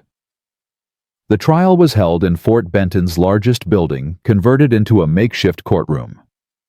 Federal Judge Montgomery presided, a stern man from Philadelphia, with no connections to Montana Territory, and therefore no reason to fear the Wallace name. The prosecution laid out its case methodically. Documents proving the conspiracy between Wallace and Brennan. Testimony from the surveyor about being beaten. Statements from families who'd been threatened. Thomas Bennett's journal read aloud in court, each entry another nail in the coffin. Then it was Sarah's turn to testify. Joshua watched her take the stand, watched her place her hand on the Bible and swear to tell the truth. She looked small up there, fragile. But when she began speaking, her voice was steady. She told them about Thomas's death, about the sudden deaths and the men who came threatening, about feeding her children scraps because she had nothing else, about the day James Wallace kicked her and Joshua Miller appeared like an answer to a prayer she hadn't had the strength to make. The defense attorney, a slick Easterner named Carlyle, tried to shake her. Mrs. Bennett, isn't it true that your husband was a heavy drinker? No. Isn't it true he gambled? No. Then how do you explain the debts? They were invented, created to justify stealing our land. That's a serious accusation. It's the truth. Sarah's voice didn't waver. My husband kept meticulous records. He was careful with money. Those debts didn't exist until after he started asking questions about the railroad route. Carlyle tried another angle. Mrs. Bennett, you're currently living with Mr. Joshua Miller, are you not? I'm staying in his cabin with my children. He offered us shelter when we had nowhere else to go. How convenient. A widow with 2 children, a handsome stranger. Objection. The prosecutor was on his feet. Counsel is implying, I'm implying nothing, Carlyle said smoothly. I'm simply establishing that Mrs. Bennett has a personal interest in supporting Mr. Miller's version of events. Judge Montgomery frowned. Make your point, Mr. Carlyle. My point, Your Honor, is that Mrs. Bennett's testimony may be colored by gratitude or even affection for the man who rescued her. She has every reason to support his narrative regardless of its truth. Sarah's hands clenched in her lap. Are you suggesting I'm lying? I'm suggesting your perspective may be compromised. My perspective, Sarah said, her voice rising, is that these men killed my husband, tried to steal my land, and would have let my children freeze to death rather than admit what they'd done. My perspective is that you're sitting there in your expensive suit defending murderers and thieves because they pay you well enough not to care about the truth. So yes, Mr. Carlyle, my perspective is compromised. By facts, by evidence, by the truth. The courtroom erupted in whispers. Judge Montgomery banged his gavel. That's enough. Mrs. Bennett, you're dismissed. Mr. Carlyle, watch your tone with this witness. Sarah stepped down her legs, shaking so badly she could barely walk. Joshua met her at the gate, offered his arm. She took it gratefully. You did good, he whispered. I wanted to hit him. I know, so did I. Over the next 3 days, more witnesses testified. The prosecution built its case brick by brick until the evidence was overwhelming. Even Carlyle's skilled cross-examination couldn't shake the fundamental truth Judge Wallace and Marcus Brennan had conspired to steal land through fraud and intimidation, and Thomas Bennett had died because he'd tried to stop them. On the 4th day, Joshua took the stand. He kept his testimony simple, factual. What he'd seen, what he'd heard, what he'd found in the warehouse. He didn't embellish, didn't need to. The truth was damning enough. Carlyle tried to attack his credibility. Mr. Miller, you were a marshal once. Why did you resign? Personal reasons. Can you be more specific? No. Isn't it true you resigned under suspicion of dereliction of duty? Joshua's jaw tightened. I resigned because my family died while I was working. I couldn't do the job anymore. Nothing was ever proven because there was nothing to prove. Yet you abandoned your post. I resigned properly through the appropriate channels. My resignation was accepted. There was no investigation, no charges. You're implying something that doesn't exist. Carlyle changed tactics. Mr. Miller, you've developed quite a close relationship with Mrs. Bennett, haven't you? I offered her and her children shelter. That's all. That's all. You've been living together for nearly a month now. In separate rooms with her children present. What exactly are you suggesting? I'm suggesting that your testimony might be motivated by factors other than truth. Affection, perhaps, or a desire to play the hero. My testimony. Joshua cut him off, his voice cold as winter steel, is motivated by the fact that I watched these men try to murder a woman and her children over $200 and a worthless piece of land. I'm motivated by evidence that proves they killed her husband for asking questions.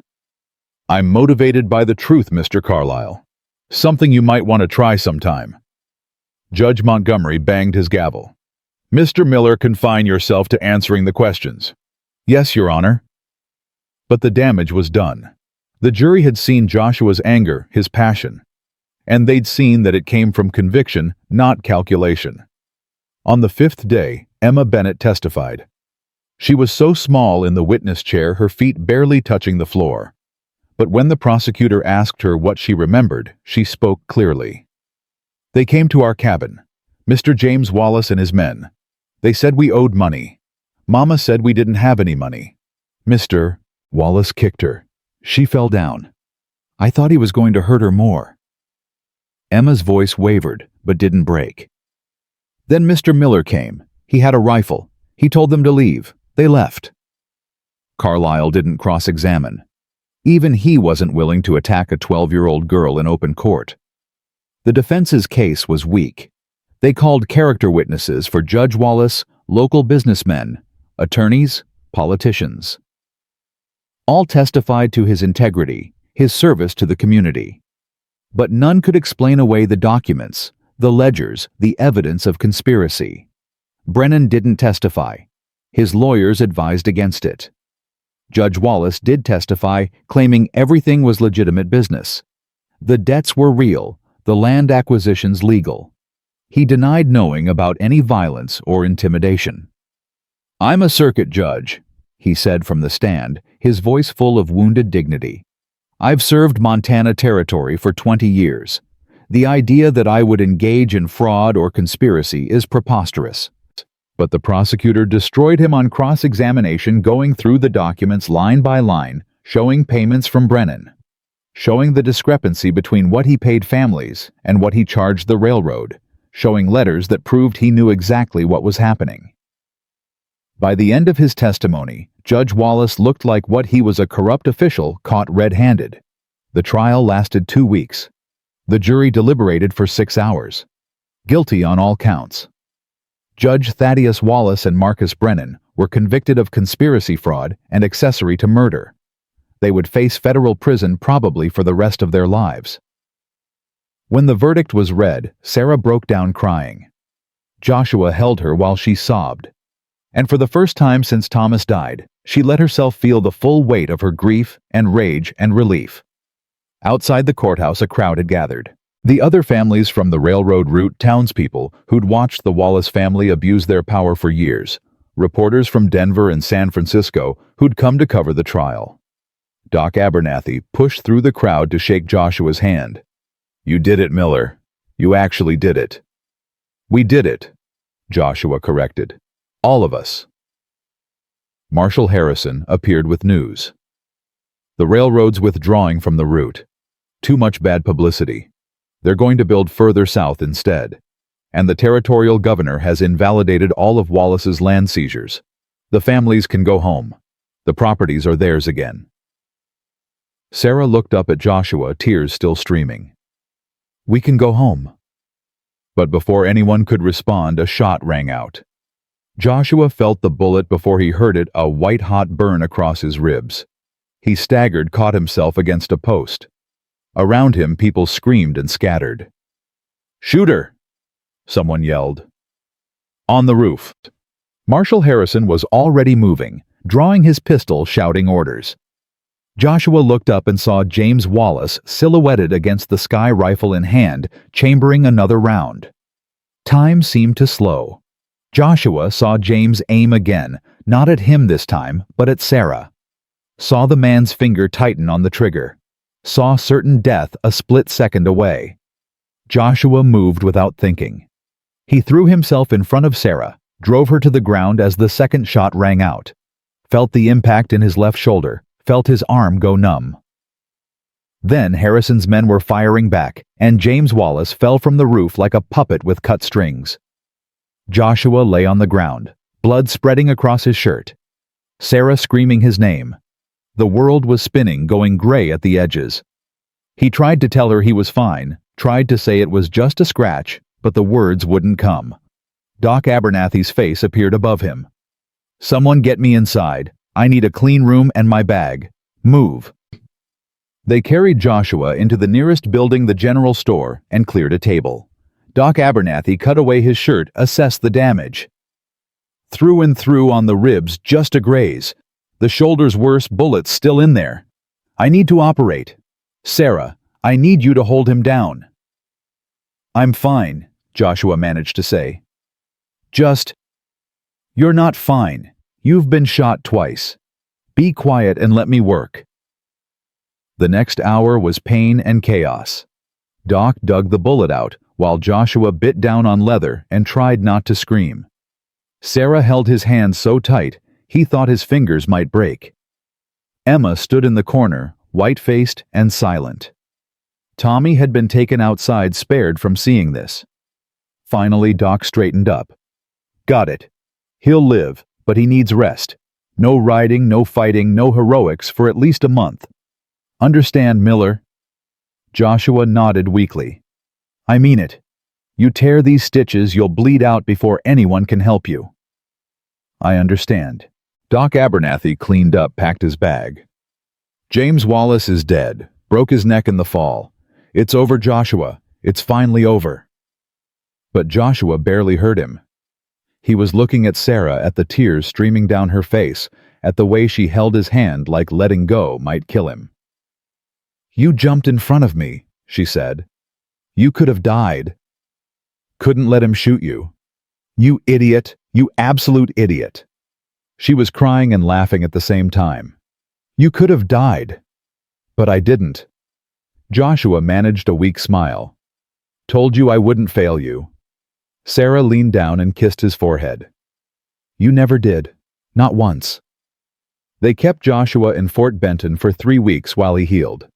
Sarah stayed with him, sleeping in a chair beside his bed, changing his bandages, forcing him to eat, even when he wasn't hungry. Emma read to him books she found in the fort's small library. Tommy drew pictures of horses and mountains, and gave them to Joshua like treasures. Slowly the pain faded. The wounds began to heal. Joshua's strength returned. On a clear morning in late spring, Doc Abernathy finally pronounced him fit to travel. You'll have scars, Doc said, examining the shoulder wound one last time. And that shoulder might ache when it rains. But you'll live. Good enough. They packed what little they had. The territorial governor had sent a letter with official apologies and a payment compensation for what they'd endured. It wasn't much, but it was enough to start over. Marshal Harrison saw them off at the gates. You ever want your badge back, Miller, you let me know. Montana could use more lawmen like you. I'm done with that life, Joshua said. Time for something different. They rode out of Fort Benton on a morning bright with promise. 4 people who'd survived hell together heading home to a ranch in the mountains. Sarah and Emma on one horse, Joshua and Tommy on another. The mountains rose ahead of them, snow-capped and eternal. What happens now? Emma asked as they rode. Joshua looked at Sarah, saw her smile, and felt something in his chest finally unknot something that had been tight for 3 years. Now we build something new, he said. Now we live. And for the first time in longer than he could remember, Joshua Miller believed it. The ranch looked different when they returned. Spring had come to the mountains while they'd been gone, melting the snow and turning everything green. Joshua's cabin stood solid against the tree-lined smoke rising from the chimney. Someone had kept the fire going in their absence. They found out who when Doc Abernathy emerged from the door, wiping his hands on a towel. Figured you'd be back eventually, Doc said, grinning. Been keeping the place warm. Hope you don't mind. Mind? Joshua dismounted carefully, his shoulders still tender. I'm grateful. Well, you've got more to be grateful for. Come see. Doc led them around back, and Joshua stopped in his tracks. His small ranch had transformed. New fences marked out pastures. A chicken coop stood where there'd been nothing before. Someone had repaired the barn roof and added a lean-to for storage. 3 horses grazed in the field, not Joshua's horses, but healthy animals that looked ready for work. What is all this? Sarah asked Tommy, still in her arms. The other families from the railroad route, Doc explained. The Johnsons, the Krugers, the Mendozas. Once they got their land back, they wanted to do something for you, for both of you. So they've been coming by in shifts fixing things up. Building. Preparing. Preparing for what? Joshua's voice was rough with emotion he couldn't quite name. For what comes next? Doc pulled a folded paper from his pocket. This came from the territorial governor, official grant. He's opening up the land that was supposed to go to the railroad, all 15 properties, plus the connecting parcels. Any family willing to work it can claim 160 acres, free and clear. Sarah's hand found Joshua's. That's homestead land. More than that. It's a chance to build something real, a community. Town maybe if enough people come. Doc looked at them both. Governor wants you two to oversee it. Says Montana needs more people who'll fight for what's right instead of just what's profitable. Joshua looked at Sarah, saw hope and fear warring in her eyes. That's a big ask. It is, Doc agreed. But you'd be good at it. Both of you. You've already proven you can stand up to power. Imagine what you could do with it. That night, after the children were asleep, and Doc had ridden back to town, Joshua and Sarah sat on the porch, passing a cup of coffee between them. What do you think? Sarah asked finally. About the governor's offer. About all of it. Building a community. More people coming. Everything changing. Joshua was quiet for a long moment, listening to the night sounds, owls in the pines, wind in the grass, the creek running somewhere below the cabin.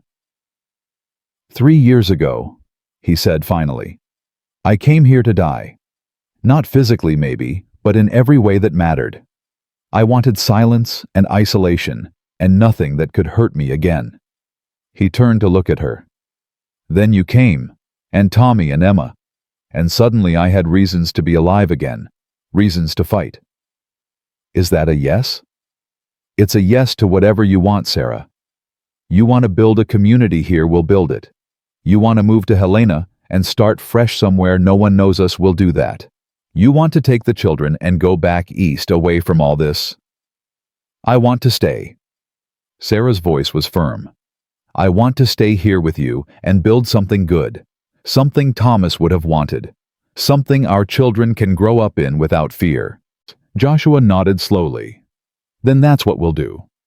Just like that. Just like that. Sarah smiled, but it faded quickly. Joshua, there's something I need to ask you. Something I've been afraid to ask. Ask it. What are we? You and me. Because we're living together, raising children together, building a future together. But I don't know what to call us. I don't know what this is. Joshua set the coffee cup down and took both her hands in his. Sarah, I loved my wife. Loved her with everything I had. When she died, I thought that part of me died too.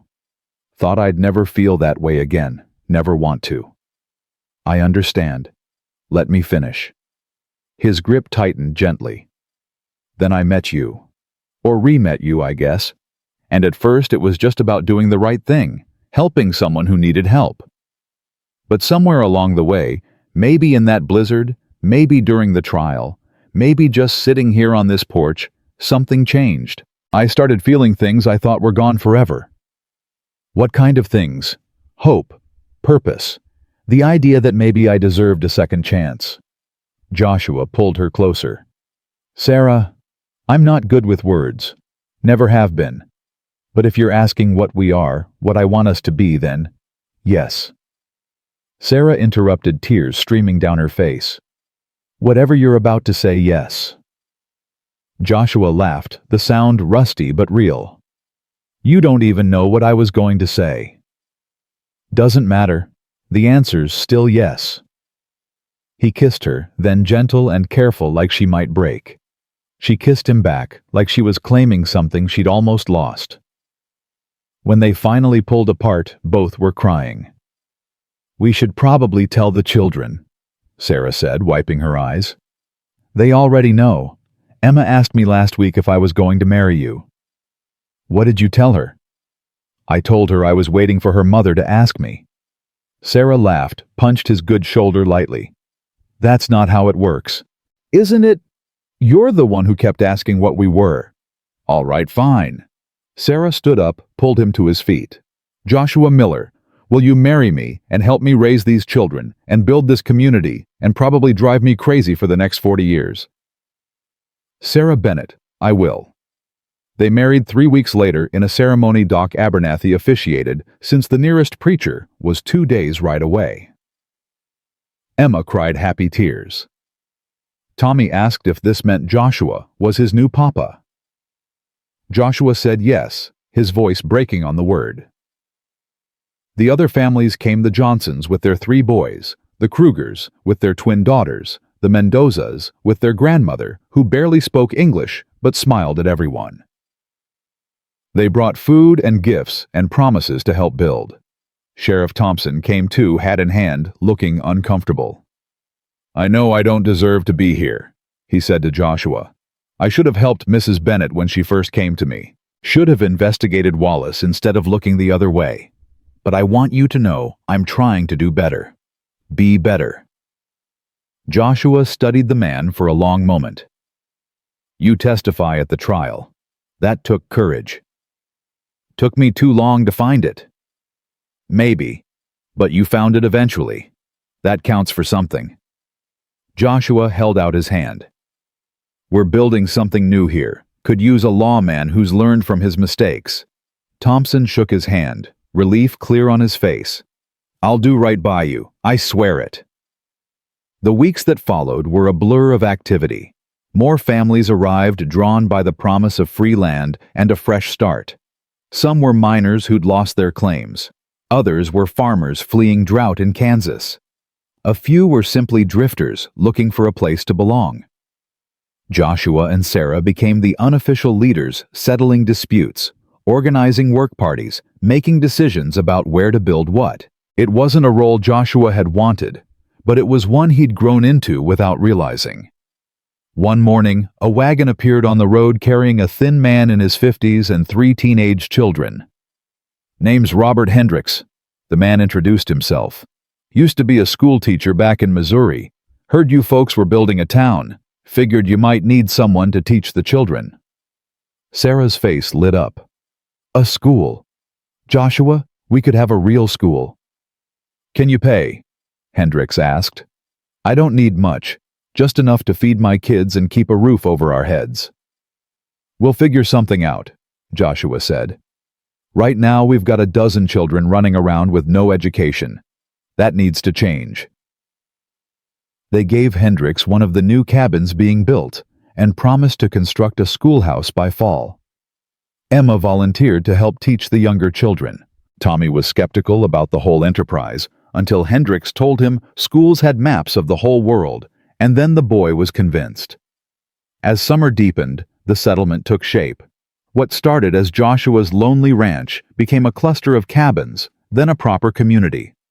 Someone suggested they needed a name. Bennett's Landing, Doc Abernathy proposed. After Thomas, he started this whole thing in a way. If he hadn't documented Wallace's crimes, none of us would be here. Sarah wiped her eyes and nodded. Thomas would have liked that. But the growth brought new challenges. A fight broke out between 2 families over water rights. Someone's cattle kept breaking into someone else's garden. The Krugers' oldest daughter got pregnant by one of the Johnson boys, and both families were furious. Joshua found himself settling disputes he'd never imagined having to settle. Was this really what he'd signed up for? Being a judge without a courthouse? A lawman without a badge? A leader without wanting to lead? One night, frustrated after a particularly ugly argument about fence lines, he told Sarah he was done. "Let them sort out their own problems. I'm not a politician. I'm not a judge. I'm just a man who wanted to live quietly." "No, you're not." Sarah's voice was gentle but firm. "You're a man who saved a widow and her children because it was the right thing to do. You're a man who fought corruption because someone needed to.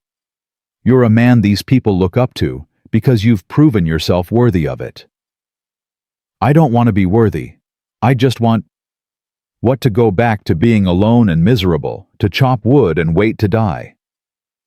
Sarah took his face in her hands. "Joshua, you're alive again. Really alive, Don't you dare retreat back into that shell because leadership is hard. People are hard. Yes, they are, but they're also worth it. Those children learning to read. Those families building homes. That future we're creating, it's messy and complicated and frustrating, but it matters. You matter. Joshua pulled her close, buried his face in her hair. I don't know if I can do this. You don't have to do it alone. That's the whole point of community. She was right, and Joshua knew it. But knowing something and accepting it were different things. The breaking point came in late August. A group of newcomers arrived, 5 men and 2 women, led by a man named Garrett, who'd been a bounty hunter before the war. They claimed land on the eastern edge of the settlement and immediately started causing problems. Drunk and disorderly, fighting with neighbors, making crude comments to the women. Joshua warned them twice to settle down or leave. They ignored him. The 3rd time, Garrett showed up at Joshua's door, drunk and belligerent. Who made you king? Garrett sneered. You don't own this land. You don't make the rules. No one's king, Joshua said, keeping his voice level. But we've got rules everyone agreed to. No fighting, no stealing, no threatening families. You've broken all 3. Or what, you'll make us leave? Garrett laughed. You and what army? Behind Joshua, Sarah stepped out with his rifle. Him and this army. The other families had gathered: the Johnsons, the Krugers, the Mendozas, Doc Abernathy, Sheriff Thompson, all armed, all standing together. You've got until morning to pack your things, Thompson said, his voice carrying the authority of his badge. After that, we escort you out, by force if necessary. Garrett looked at the assembled crowd, calculating his odds. Smart enough to know he was beaten, he spat at Joshua's feet and stalked off. They were gone by dawn. After that, something changed in the settlement.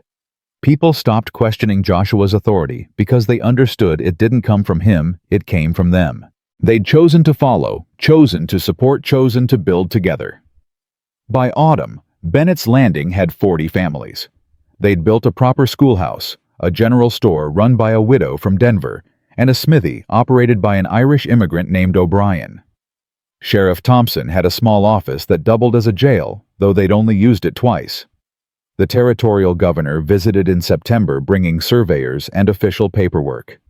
He walked through the settlement with Joshua and Sarah nodding approvingly. This is what Montana needs, he said. Not mining camps that disappear when the gold runs out. Real towns, real communities, people invested in the future. We're doing our best, Sarah said. You're doing more than that. You're setting an example. The governor turned to Joshua. I meant what I said in my letter. Montana needs leaders like you. Have you thought about running for territorial legislature?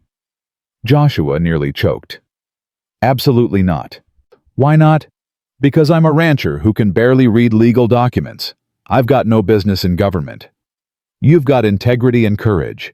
That's rarer than education. The governor smiled. Think about it. The territory's changing. We need people who'll fight for settlers, not just mining interests and railroads. After the governor left, Joshua turned to Sarah. Please tell me you're not going to encourage this. I think you'd be good at it. Sarah, I'm not saying you have to, but I'm also not saying you shouldn't. She took his hand. Joshua, a year ago you were alone in a cabin waiting to die. Look at what you've built. Look at what we've built. Maybe the governor's right. Maybe you could do the same thing on a bigger scale. Or maybe I could just focus on being a good husband and father and let someone else save the territory. Sarah laughed. That's a fair point. They compromised. Joshua agreed to consider it, but not decide until after winter. If Bennett's Landing survived its first brutal Montana winter, if the community held together when things got hard, then maybe he'd think about a bigger role. Winter came early and harsh. Snow fell in October and didn't stop until March. They lost 2 families who couldn't handle the isolation and cold, but the others pulled together, sharing food, fuel, and warmth. The schoolhouse became a gathering place where people told stories and sang songs and remembered they weren't alone. Tommy's breathing stayed strong through the winter. The medicine from Denver had arrived in November, and Doc Abernathy administered it faithfully. The boy still wheezed on bad days, but nothing like before. Emma turned 13 and started helping Hendrix teach the younger children. She had a gift for it, patient and clear in her explanations. Sarah watched her daughter bloom with pride, so fierce it hurt. On a February night, when the snow was too deep to travel and the wind howled like wolves, Sarah went into labor. Joshua had delivered calves and foals, but never a human baby. He was terrified. Doc Abernathy was snowed in at the Kruger place 2 miles away and unreachable in the storm. "You can do this," Sarah told him between contractions. "Joshua, look at me. You can do this." "I don't know what I'm doing?" "Neither do I. It's my first time giving birth." Sarah managed a pained laugh. "We'll figure it out together." Emma boiled water. Tommy stayed out of the way but kept watch at the window, as if willing Doc Abernathy to appear through the storm. Joshua held Sarah's hand and tried to remember everything his mother had told him about birthing back when he was a boy on a farm in Ohio. The labor lasted 8 hours. Just before dawn, when Joshua was certain something had gone terribly wrong, Sarah gave one final push, and a baby's cry filled the cabin. A girl, small but healthy, with Sarah's dark hair and lungs that worked perfectly. Joshua wrapped her in a clean blanket, his hands shaking so badly he could barely tie the knot. When he placed the baby in Sarah's arms, he saw tears streaming down her face. "She's perfect," Sarah whispered. "Joshua, she's perfect." Emma and Tommy crowded close, staring at their new sister with wonder. The baby yawned, opened her eyes, and seemed to look directly at Joshua. Something in his chest cracked open, something that had been frozen since he'd buried his son 3 years ago. He was a father again. Not a replacement for what he'd lost, but something new and precious and terrifying. "What should we name her?" Sarah asked. Joshua thought of his wife dead these 3 years. Thought of how she'd wanted a daughter, had picked out names before she got sick. Grace. She'd wanted to name a daughter Grace. "Grace," he said softly, "if that's all right with you." Sarah smiled through her tears. "Grace Bennett Miller. It's perfect." Doc Abernathy arrived 2 hours later, breaking through the snowdrifts, and found them all asleep. Sarah with the baby on her chest, Joshua slumped in a chair beside them, Emma and Tommy curled on the floor nearby. "Well," Doc said to no one in particular, "looks like you managed fine without me." Spring came eventually, as it always did. The snow melted, the creeks ran high, and green returned to the world. Bennett's Landing had survived its first winter, and something about that survival had forged the settlement into a real community. More families arrived with the thaw. A carpenter from Pennsylvania, a doctor who'd lost his practice to debt back east, a preacher who'd been traveling through and decided to stay. The settlement was becoming a real town. In April, a delegation from Helena arrived with an offer. Montana Territory was preparing for statehood. They needed representatives who understood frontier life, who could speak for settlers instead of just mining interests. They wanted Joshua Miller to run for the territorial legislature. Joshua stood on his porch, Grace asleep against his shoulder, and looked at the town he'd helped build. At the school where Emma taught. At the houses where families lived without fear. At Sarah tending her garden with Tommy's help. "What do you think?"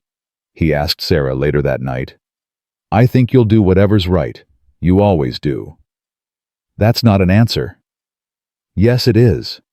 Sarah took Grace, began nursing her. "Joshua, I can't tell you whether to do this. It has to be your choice. But I will say this. You've already changed so many lives. Imagine what you could do with an official voice. A vote. Real power to make things better. Or I could fail. Could compromise too much. Could become another politician who forgets where he came from." "You won't. You're not built that way." Sarah looked up at him. "But if you're really worried, then don't do it. Stay here. build fences and raise cattle, and watch your daughter grow up. That's not a small thing, Joshua. That's everything. He thought about it for days, prayed about it, though he wasn't sure he believed in prayer anymore, talked to Doc Abernathy and Sheriff Thompson and the other families. Everyone had opinions, but none of them could make the decision for him. Finally, standing at Thomas Bennett's grave, they'd buried him properly once the ground thawed. Joshua found his answer. "I can't bring you back," he said to the marker. "Can't undo what happened. But I can make sure it means something. Make sure other families don't face what Sarah and the children faced. That's worth fighting for. That's worth the risk." He rode to Helena the next week and accepted the nomination. The campaign would be hard, the election uncertain. But for the first time since his family died, Joshua Miller had a purpose that extended beyond survival. He was building something that would outlast him. Something good. And in the end, that was enough. The campaign nearly destroyed him. Joshua had thought fighting Wallace and Brennan was hard, thought building a community from nothing was hard. But politics was a different kind of warfare, one he wasn't prepared for. His opponent was Clayton Mercer, a lawyer from Butte with deep pockets and deeper connections to the mining interests. Mercer was smooth, where Joshua was rough, eloquent where Joshua was plain-spoken. He had newspapers backing him, money flowing from San Francisco investors, and a smile that never quite reached his eyes. "Miller's a vigilante," Mercer told crowds in Helena. "A man who takes the law into his own hands. Do we really want someone like that making our laws?" Joshua countered the only way he knew how with truth. He traveled from town to town, speaking in saloons and church halls, telling his story. Telling Sarah's story. Telling the story of families crushed by corruption and greed. "Montana's changing," he told a crowd in Virginia City. "We can change toward justice and fairness, or we can change toward whoever has the most money and the least conscience. That's the choice, not between me and Mercer, between what kind of territory we want to be." But truth didn't always win against money. Mercer's campaign bought endorsements from newspapers, paid for rallies that drew hundreds. They dug into Joshua's past, found the story about his resignation as Marshal twisted it into a narrative about a man who abandoned his duty. "He couldn't protect his own family," one article read. "How can he protect Montana?" Sarah found him reading that article, crumpling it in his fist, fighting tears of rage and grief. "Don't," she said, taking the paper from him. "Don't let them make you ashamed of surviving. They're using my dead wife and son as a campaign weapon. They're desperate. That means you're winning." Sarah pulled him close. "Joshua, you're scaring them. Men like Mercer, like Wallace used to be, they're terrified of people who can't be bought or intimidated. So they go after what hurts most. Your heart, your losses, the things that made you human. Maybe I should withdraw. Focus on Bennett's Landing. Let someone else fight this fight. Is that what you want?" Joshua looked at her, this woman who'd faced down hired killers and corrupt judges, who'd testified in court with her voice shaking but never breaking. "No. But I don't want to put you and the children through this either. We're already through it. The question is whether we see it to the end." Sarah's grip tightened. "Joshua, we've fought too hard to quit now. Thomas died fighting corruption. You nearly died fighting it. We don't get to stop just because it gets uncomfortable." So Joshua kept campaigning, kept speaking truth to crowds that sometimes cheered and sometimes jeered. Sarah traveled with him when she could, grace strapped to her chest, telling her own story about what happened when power went unchecked. Emma and Tommy stayed in Bennett's Landing with Doc Abernathy, and every night Joshua felt the guilt of being an absent father. He'd promised himself after losing his first family that he'd never prioritize work over family again. Yet here he was doing exactly that. "It's temporary," Sarah reminded him during a rare night together. "A few months of absence for a lifetime of change. The children understand." "Do they?" "Emma does. She told me she's proud of you. Said you're fighting for people who can't fight for themselves, just like you fought for us." "And Tommy?" Sarah smiled sadly. "Tommy misses you. But he also drew a picture of you standing in front of a big building labeled Territory House. He knows what you're doing matters. The election was set for November. By October, the campaign had become brutal. Mercer's people spread rumors that Joshua was secretly working for competing mining interests, that he'd taken bribes, that his marriage to Sarah was a scandal because they'd been living together before they wed. She was a widow and he was unmarried. One newspaper editorial sneered, "Living together alone in the wilderness. One wonders what really transpired before their hasty marriage." That one sent Sarah into a cold fury Joshua had never seen before. She wrote a response and paid to have it published in every newspaper that would print it. "Mr. Mercer's campaign questions my virtue and my husband's honor because they cannot question his record or his character. They imply impropriety because they cannot prove corruption. They attack a family because they cannot defeat ideas." To anyone reading this who has ever been desperate, ever been alone, ever been saved by someone's unexpected kindness, you know the truth. Decency exists, honor exists, and it terrifies men like Clayton Mercer because they cannot buy it, cannot control it, cannot understand it. The letter caused a firestorm. Half the territory praised her courage. The other half condemned her audacity, a woman speaking publicly about politics, about her own reputation. Improper, unseemly, unladylike. Sarah didn't care. She started speaking at Joshua's rallies, telling her story, answering attacks directly. Women came to hear her in numbers that surprised everyone, including Sarah herself. "We don't have the vote," one woman told Sarah after a speech. "But our husbands do, and they listen to us more than they admit." 3 weeks before the election disaster struck, a fire swept through Bennett's Landing schoolhouse, destroying it completely. No one was injured. It happened at night, but every book, every slate, every carefully accumulated supply was gone. Mercer's campaign immediately blamed Joshua. He's so focused on political ambition, he neglected his own community. The people of Bennett's Landing are suffering while Miller campaigns. Joshua wanted to abandon the campaign immediately, ride home, rebuild. But Sheriff Thompson sent a telegram that changed his mind. "Fire wasn't accidental. Found kerosene cans. This was arson. Don't come home. That's what they want you, distracted, discouraged, defeated. We'll rebuild. You finish what you started." The next day, donations started arriving in Bennett's Landing. Lumber from sympathetic merchants. Books from teachers across the territory. Money from families who'd heard Sarah's story and wanted to help. Within a week, they had enough supplies to rebuild twice over. "Your opponents meant to destroy your community," Doc Abernathy wrote in a letter. "Instead, they unified the entire territory behind it. Even people who don't support your politics are supporting the rebuild. They picked the wrong target." The final debate was held in Helena a week before the election. 200 people crowded into the territorial hall. Mercer arrived in an expensive suit with an entourage of advisors. Joshua arrived alone, wearing his one good shirt and the same coat he'd worn the day he saved Sarah. The moderator asked about economic policy, land rights, territorial expansion. Mercer gave polished answers full of statistics and legal precedents. Joshua spoke simply about families trying to build futures, about protecting settlers from the kind of corruption that had nearly destroyed Bennett's Landing. Then Mercer made his mistake.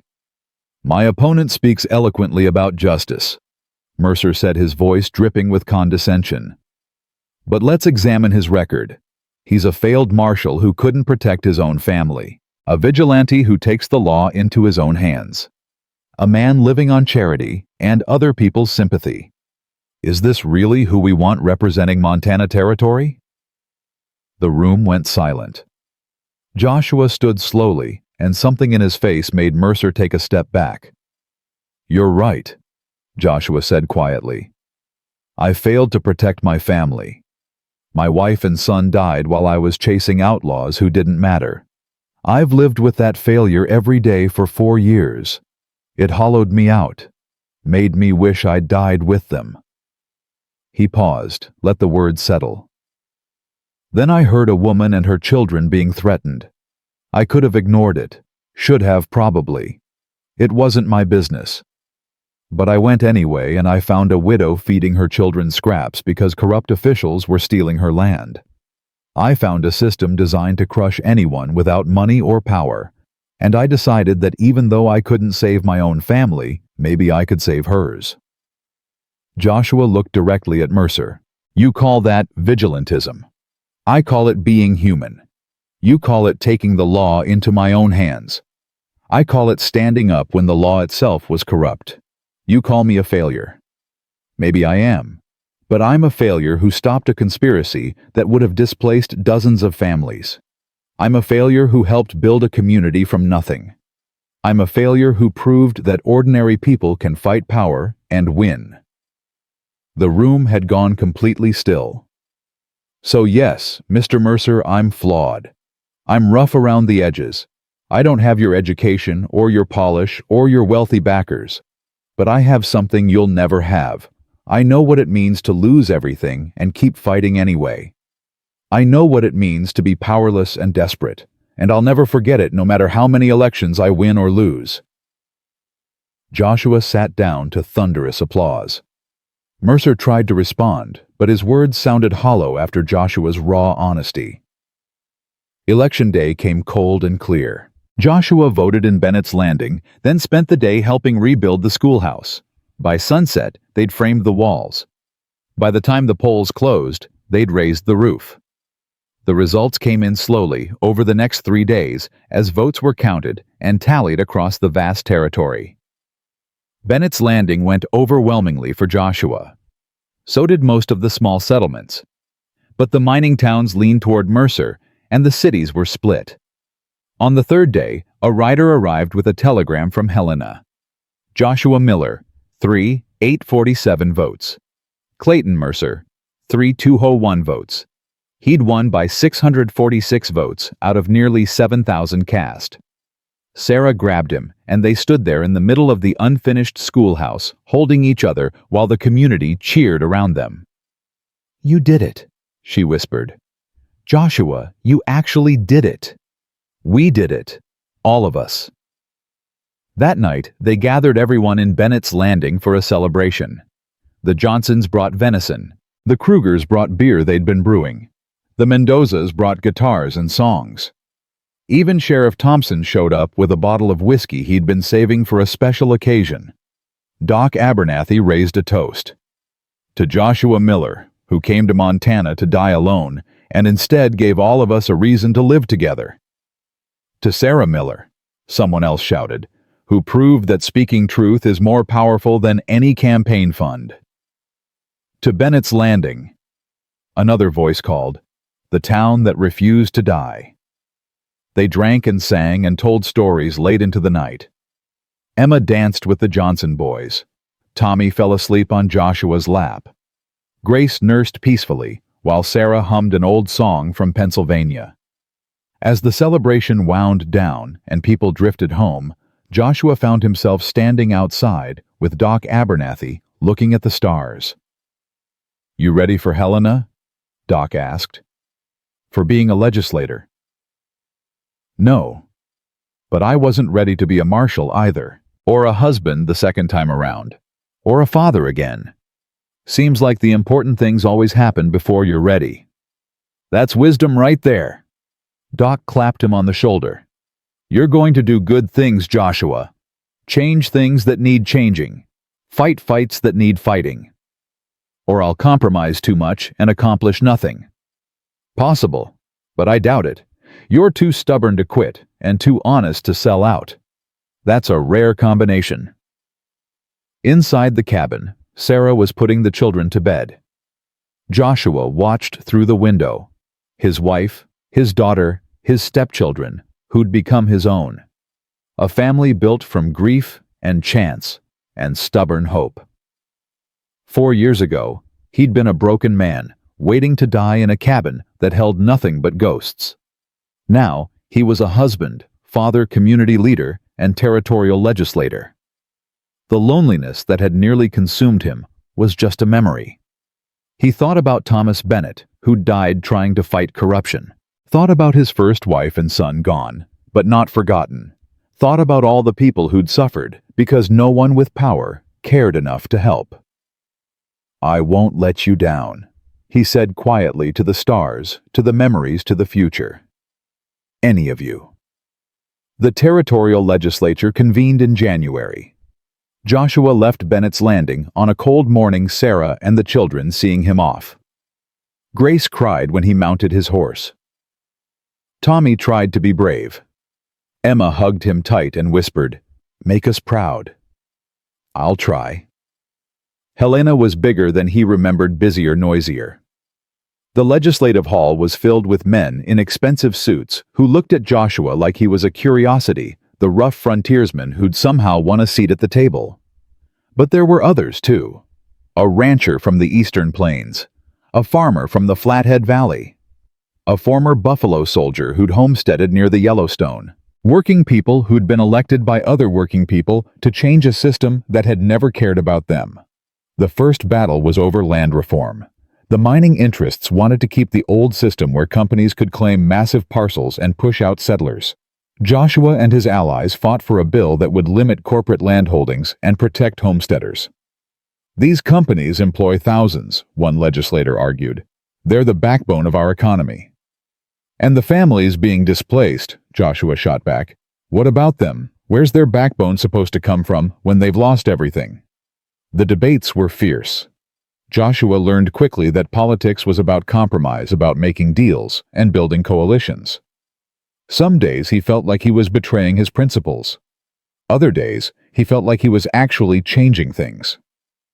They passed a watered-down land reform bill that did less than Joshua wanted, but more than the corporations feared. It wasn't victory, but it wasn't defeat either. It was progress, slow and frustrating and real. Between legislative sessions, Joshua returned to Bennett's Landing. Each time the town had grown. New families, new buildings. A second school opened. The general store expanded. Someone started a newspaper. "You're missing your children growing up," Sarah told him during one visit home. Grace was walking now, taking wobbly steps and laughing when she fell. Tommy was reading at a 6th grade level, despite being only 9. Emma had started courting one of the Johnson boys, though she denied it vehemently. "I know," Joshua said, the guilt sharp as always. "Maybe I should resign, focus on family. Maybe you should stop second-guessing yourself." Sarah's tone was gentle but firm. "Joshua, you're doing important work. The children understand that. Grace won't remember these years of absence, and Tommy and Emma are proud of you. Stop torturing yourself." "I just don't want to make the same mistake twice.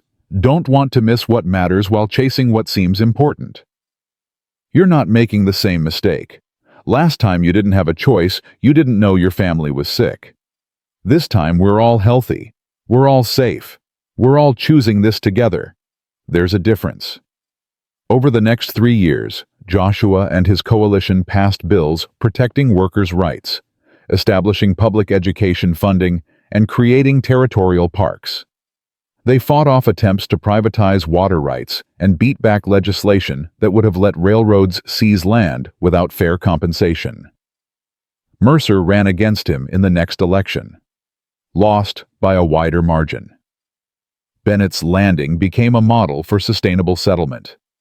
Other communities copied their shared resource system, their community decision-making, their focus on education and mutual support. Newspapers across the country wrote articles about the Montana town built on justice. When Montana achieved statehood in 1889, Joshua was offered a seat in the new state legislature. He declined. "I've done what I can here," he told the governor. "Time to go home. Time to be a father and husband and rancher. Time to let someone else carry the fight." He returned to Bennett's Landing in the spring, when the mountains were green and the creeks ran high with snowmelt. Sarah met him at the edge of town with Grace on her hip and tears in her eyes. "Welcome home," she said. "For good this time." That summer, they held a dedication ceremony for the new community hall. 50 families came, some original settlers, others who'd arrived in the waves that followed. They named it the Thomas Bennett Memorial Hall. Thomas started this, Sarah said during her speech, not by planning to, but by refusing to accept injustice, by documenting corruption even when it cost him everything, by believing that truth mattered more than safety. This building stands because he wouldn't kneel, because Joshua wouldn't walk away, because all of us decided that building something good was worth the fight. She unveiled a plaque on the wall. It read, "Built on the principle that ordinary people standing together can defeat any injustice. May those who gather here never forget what was sacrificed to create this place, and may they always have the courage to fight for what's right." That night, Joshua sat on his porch with Sarah, watching the sun set over mountains that had witnessed everything. Grace played at their feet. Emma and the Johnson boy sat together on the fence, trying to look casual. Tommy read a book, occasionally looking up to ask Joshua about complicated words. "Do you ever regret it?" Sarah asked. "Everything that happened, the fighting, the pain, the years of struggle." Joshua thought about that day 4 years ago when he'd heard gunfire and made a choice to get involved. Thought about everything that choice had cost and everything it had created. "No," he said finally. "I regret the years I spent alone waiting to die. I regret not finding you sooner. But everything after that first gunshot, everything we built together, no regrets at all." Sarah leaned her head against his shoulder. "I'm glad it was you, that day at my cabin. I'm glad it was you who came." "Me too." Years passed. Grace grew into a fierce, independent girl who reminded everyone of her mother. Tommy became a teacher, taking over the Bennett's Landing School when Hendricks retired. Emma married the Johnson boy and had 4 children of her own. More settlers came, drawn by the story of a town built on justice and community. Bennett's Landing became a small city with churches and schools and businesses that stretched for blocks. But it never forgot its founding principles, that people mattered more than profit, that justice was worth fighting for, that ordinary courage could change the world. Joshua and Sarah grew old together, their hands weathered by work, their faces lined by laughter and hardship in equal measure. They sat on that same porch, year after year, watching their community thrive, watching their family expand, watching the world change. On a spring morning when Joshua was 63, Sarah found him in the barn, brushing down his old horse, the same gelding that had carried them through that first terrible blizzard. "Do you remember what you said to me that day?" she asked. "When you first came to the cabin. Get your things, you're coming home." "I didn't understand at the time what you meant by home. I thought you meant your cabin, a temporary shelter." Sarah moved closer. "But you didn't mean a building, did you?" "No." Joshua's voice was soft. "I meant something bigger, something we'd build together.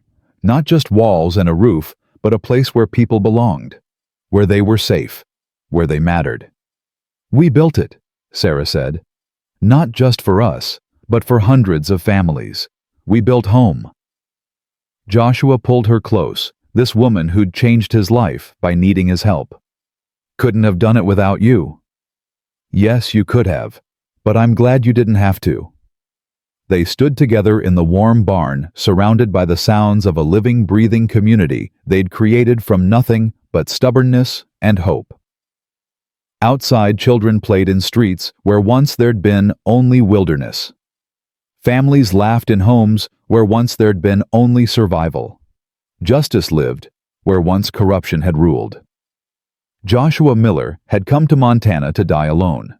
Instead, he'd learned to live again, had built a family, a community, a legacy, had proven that one person's decision to care, to act, to fight, could change everything. The promised land wasn't a place you found. It was people you fought beside and the home you built after the storm. And in the end, that was more than enough. It was everything.